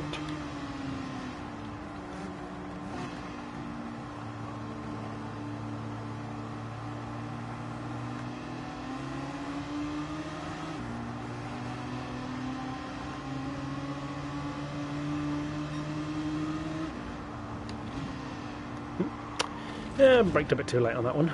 Le Bonk.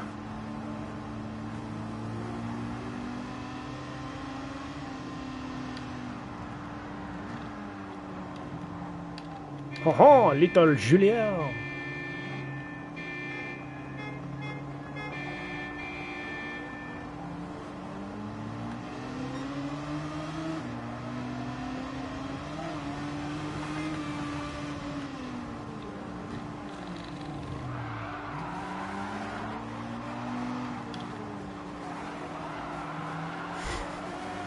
Formula Juan. He's all over the place.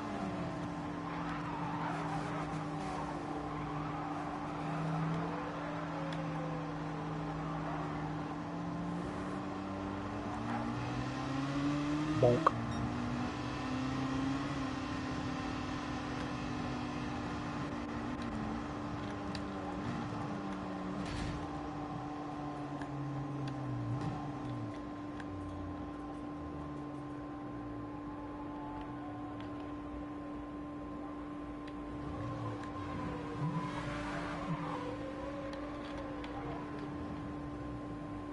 No, no.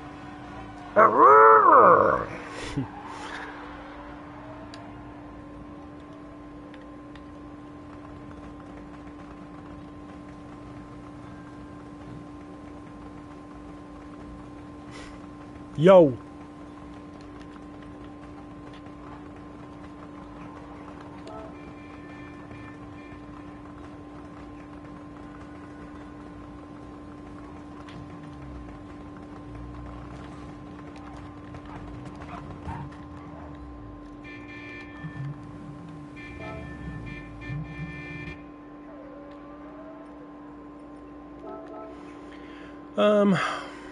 What kind? Let's have a look at manufacturers, I think.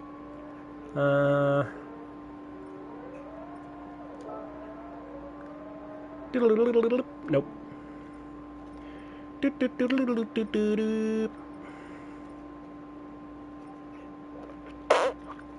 Ferrari.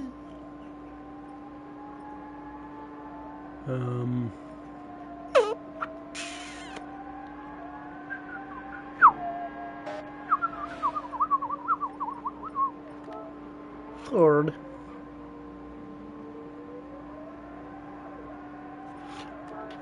I could take out the old kind of NASCAR. I feel like that's a cool one for a show.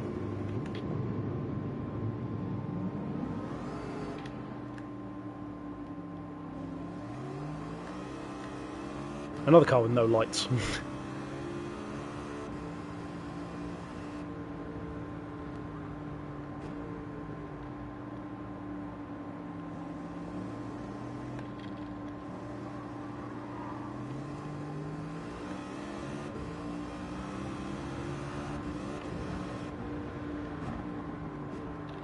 Big old flames.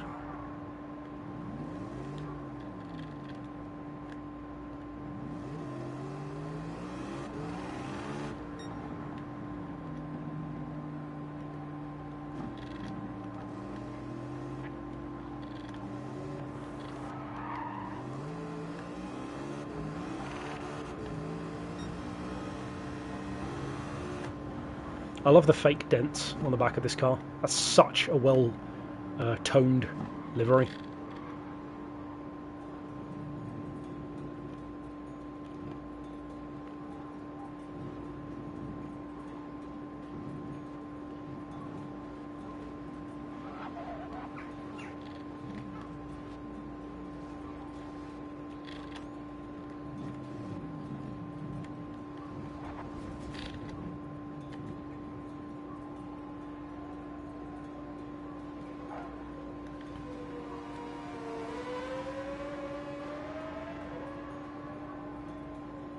Little Panda,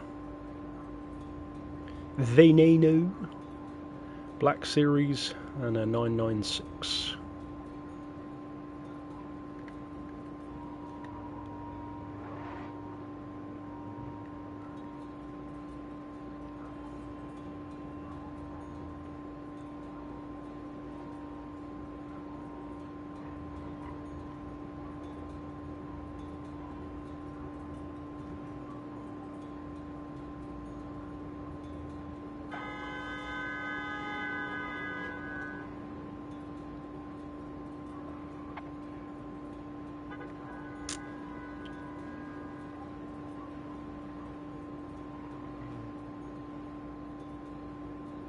$430 cars. Ha!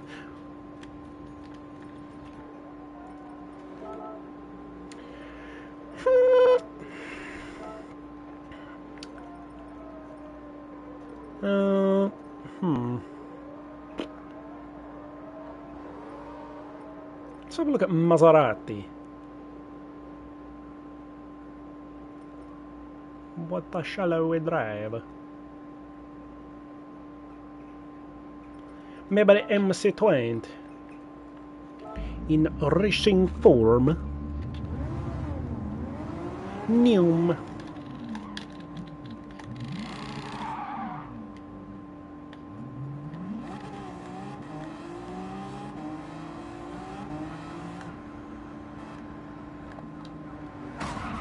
Bonk.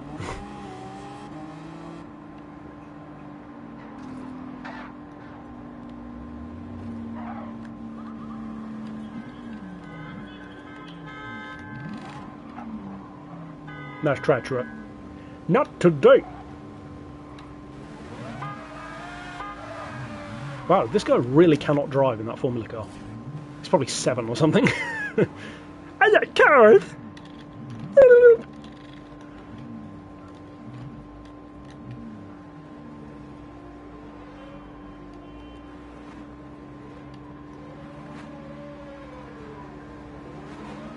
There he goes. Off to cause more.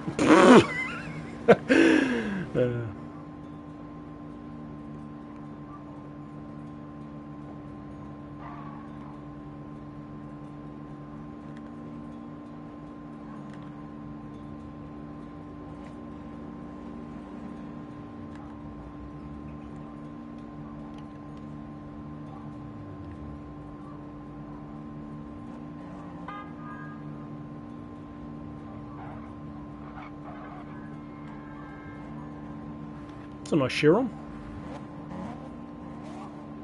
Not with the BBS wheels, but that's silver and gold.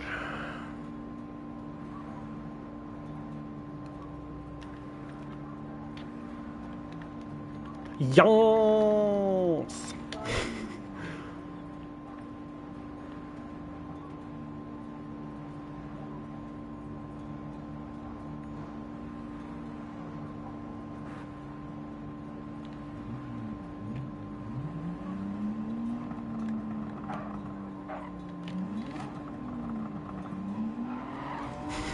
Bus inbound.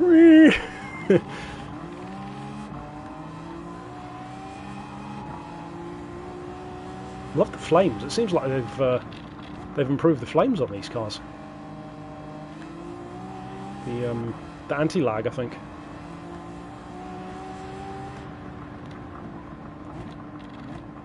Unless I just didn't notice it before.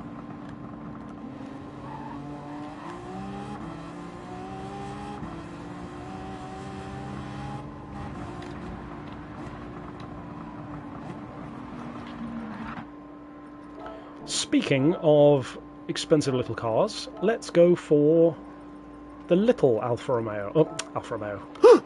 The little Maserati, even. The little baby bird cage.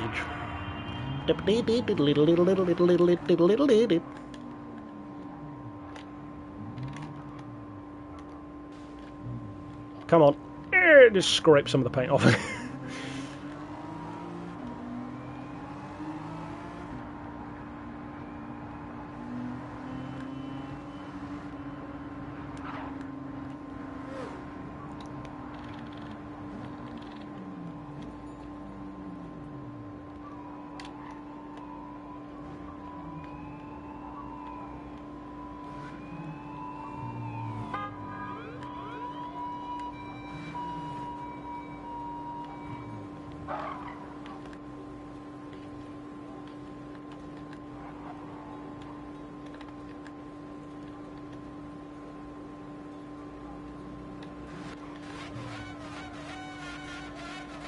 Bonk.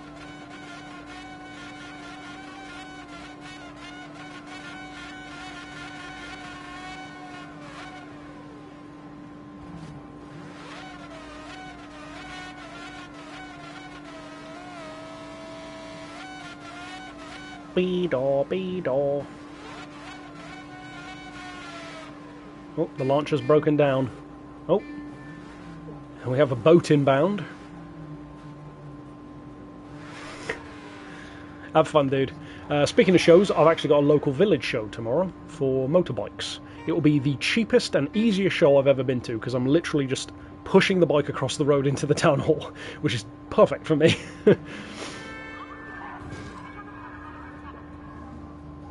Look at the size of the Merc compared to the Maserati. That's like Bonnie parking next to literally anything else on the road.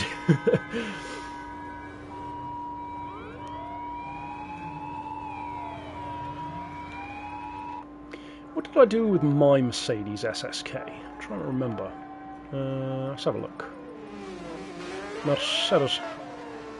Yeah. Oh, there's my one. It's not that interesting to build, I guess. I'll take mine out. I'm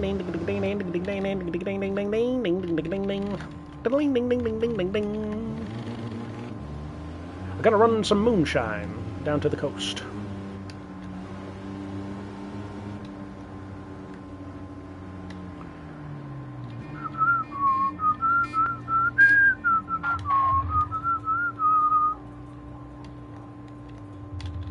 Beep, beep, beep. Give it a little power slide.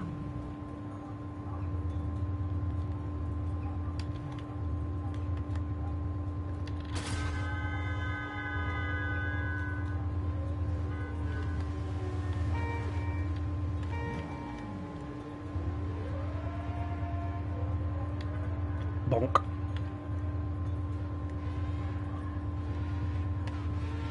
Hazard lights? Ha! What are those? I just get my man to get out and wave down the traffic.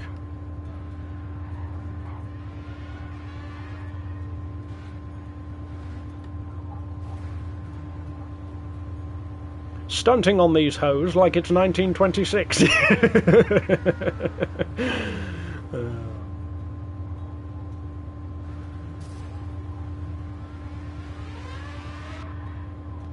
Have you seen the latest mixtape? Gatsby.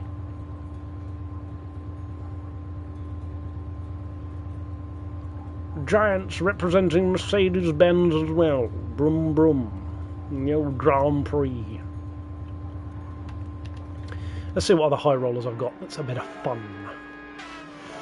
Well, actually, let's sort by year. Why can't I go? Nope, that's not what I want. Year. Let's go. One car. Oh, let's go for this one.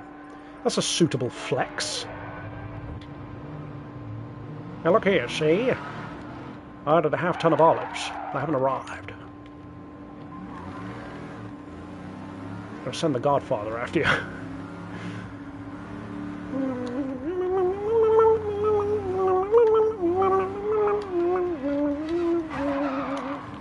How dare you hit my car? I'm gonna give him a service he can't refuse.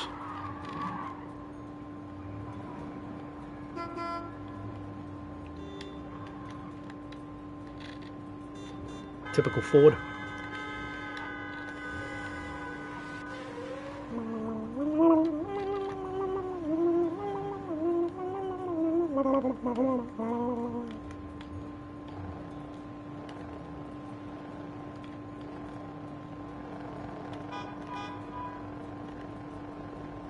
Nope, no hazards, because of course.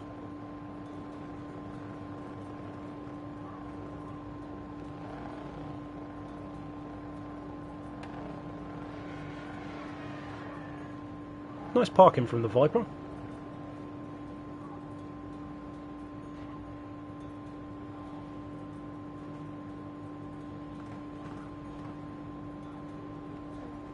Why does my driver look like he's slumped on the steering wheel? He's like, too much moonshine, see?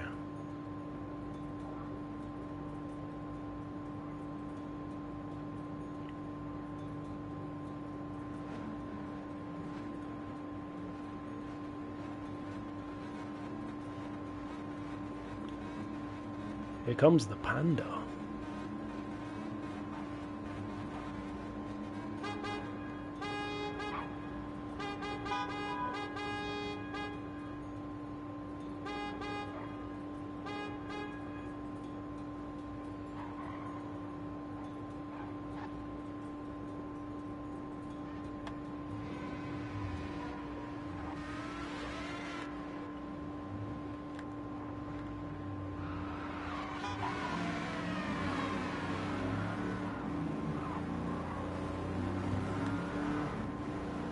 I do hate the camera angle on some of these vintage cars though.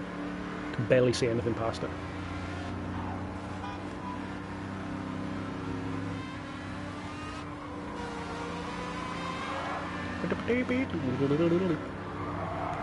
Oh, look who it is again, causing trouble.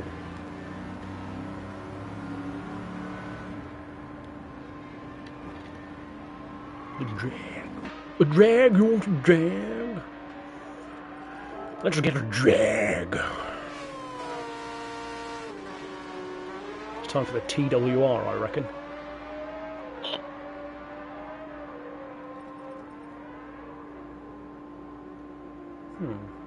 Or do I go for the LM race car?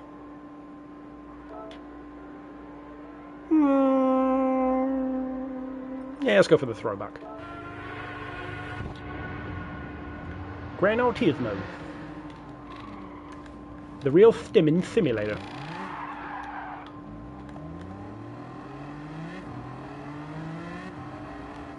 Bonk.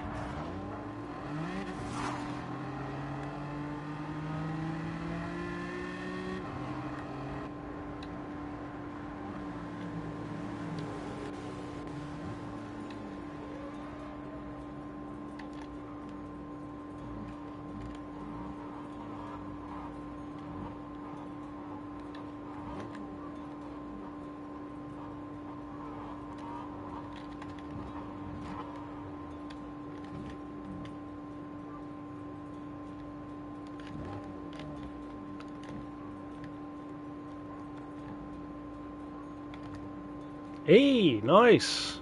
I like that. I used to have that paint on the Veyron in GT Sport. That's an expensive squatch.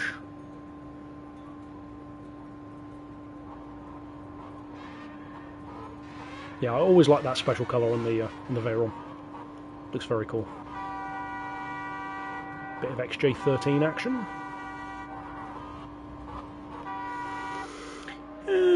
What else have we got?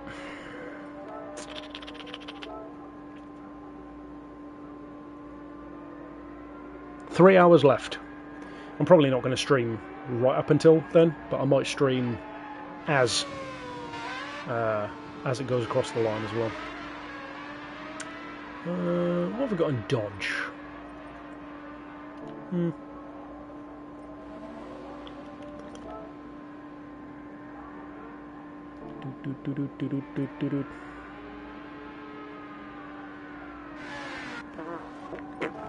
Lambos.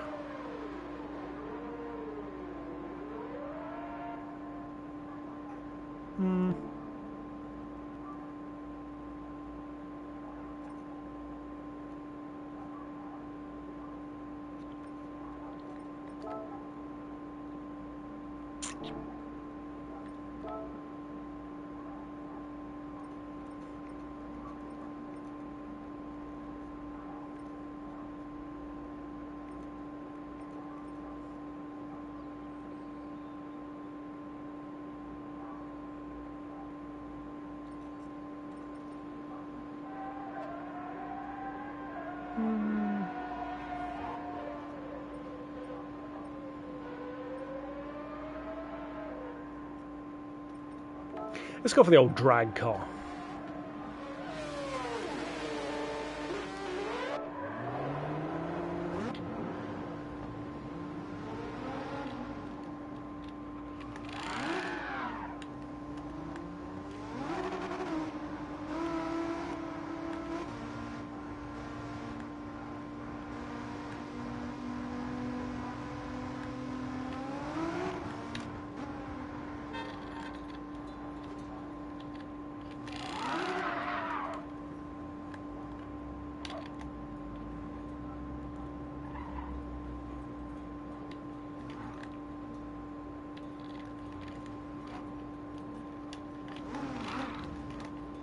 Bonk.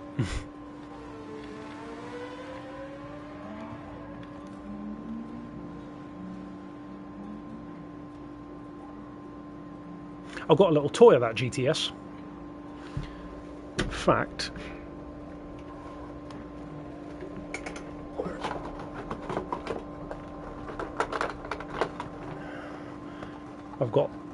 that one. Where's the camera? Did I just knock the camera? I think I did. I did! I've got the Forza 7 Special Edition. And where's the other one?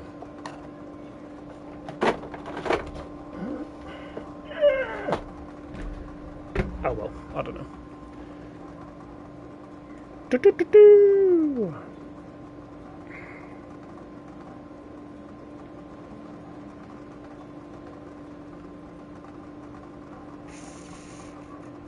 Just move, will you? That'll do.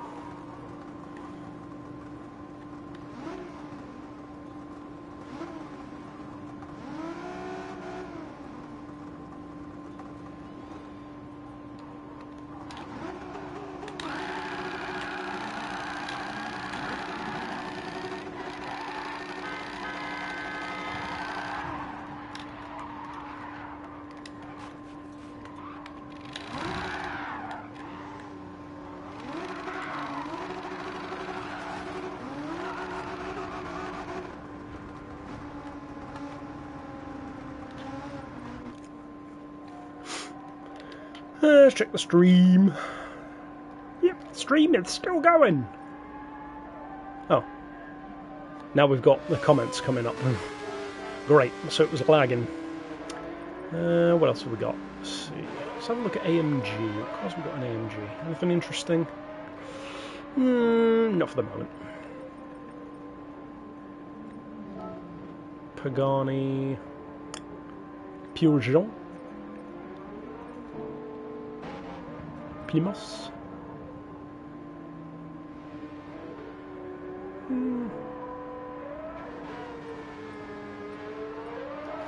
Porsche. Gotta have something cool in Porsche.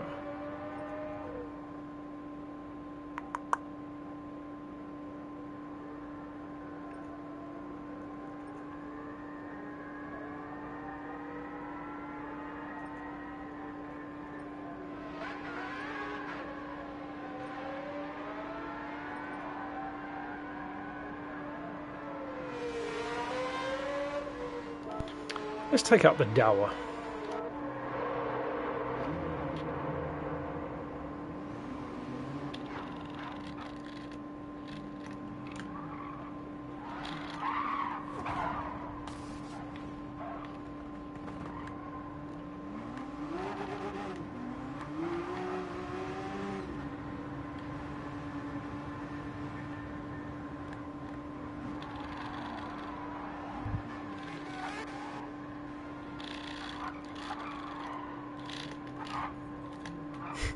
Great turning circle.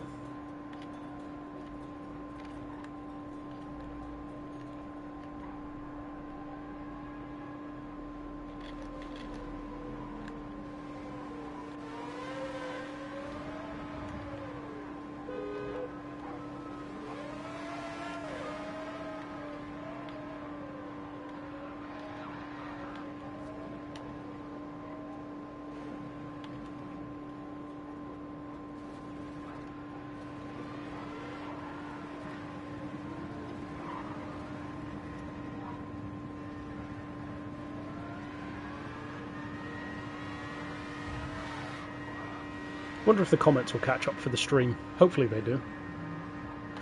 Let's have a quick refresh of the page. Refreshing the page, refreshing the page. Refreshing the page, refreshing the page.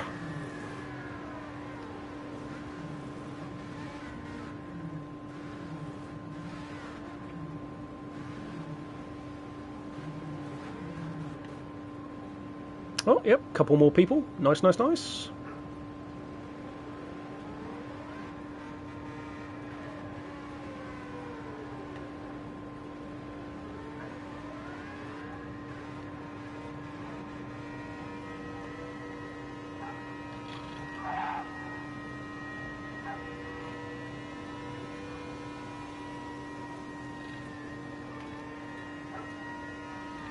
Just about.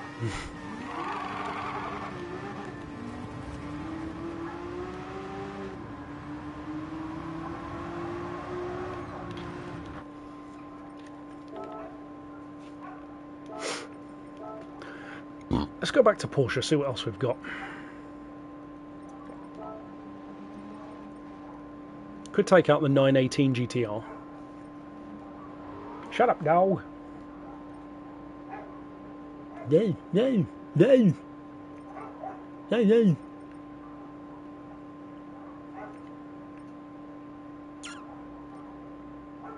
Maybe I'll take out the RWB. Or, what am I saying, RWB? It's the Ubflug. Ubflug? Obflug.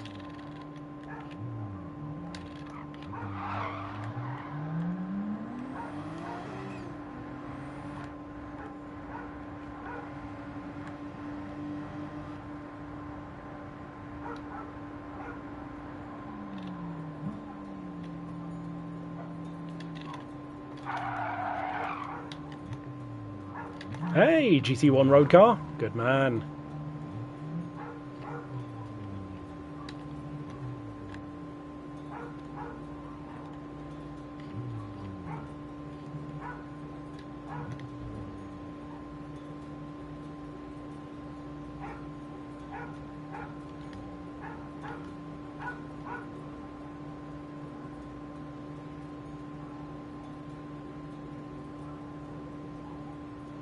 I hate it when the chat just gets really backed up like that.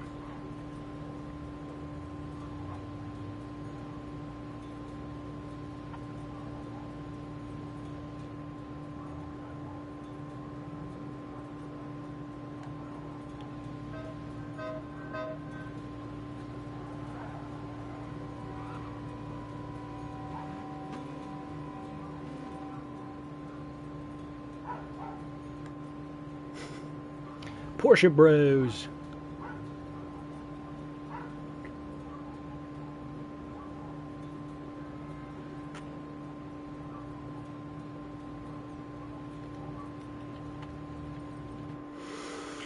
Let's see what else we got. We've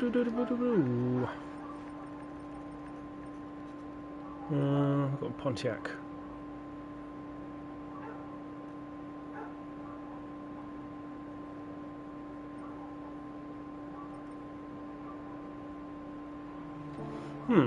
Was it Wicked? Yeah, I'm going to take this one out. The little ratty shoebox. To be fair, of all the cars I've driven so far, this is the closest to my real life vibe.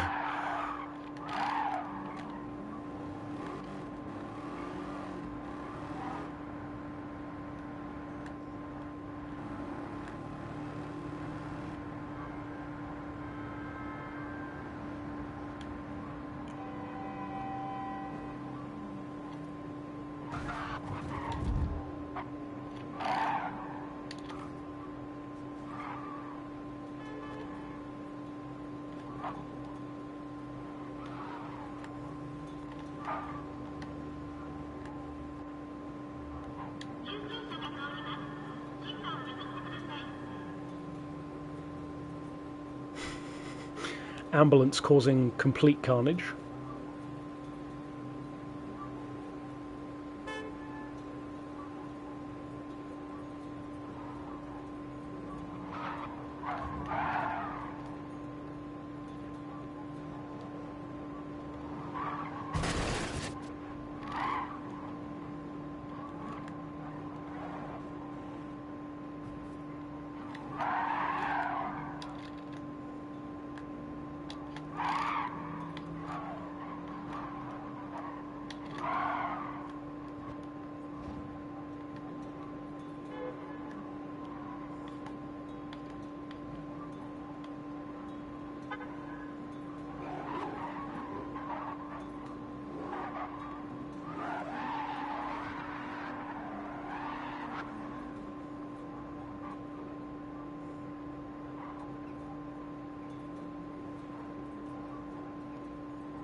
The pink Benz.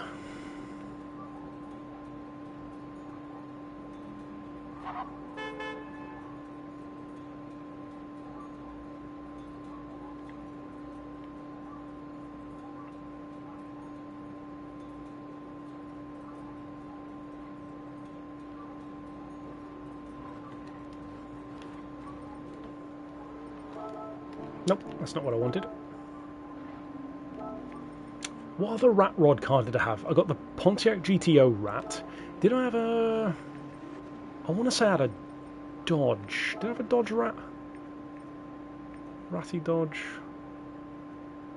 I guess not. What was I thinking of?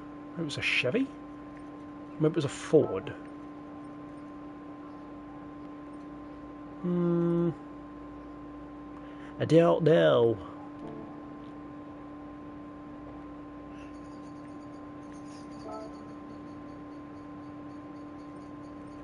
Ford.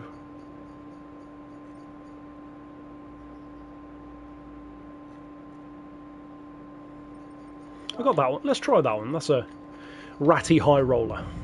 Again, very much my kind of vibe.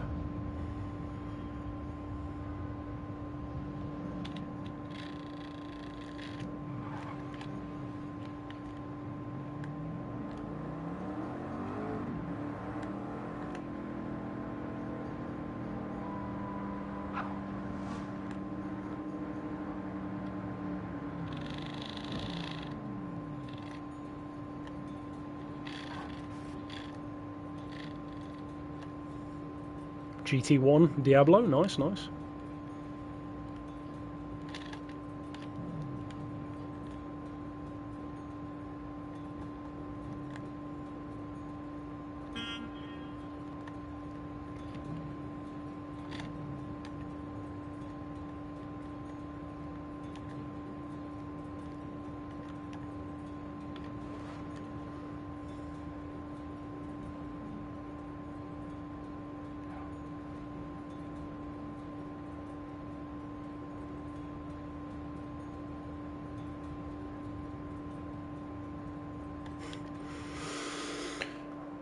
How long have we been streaming for?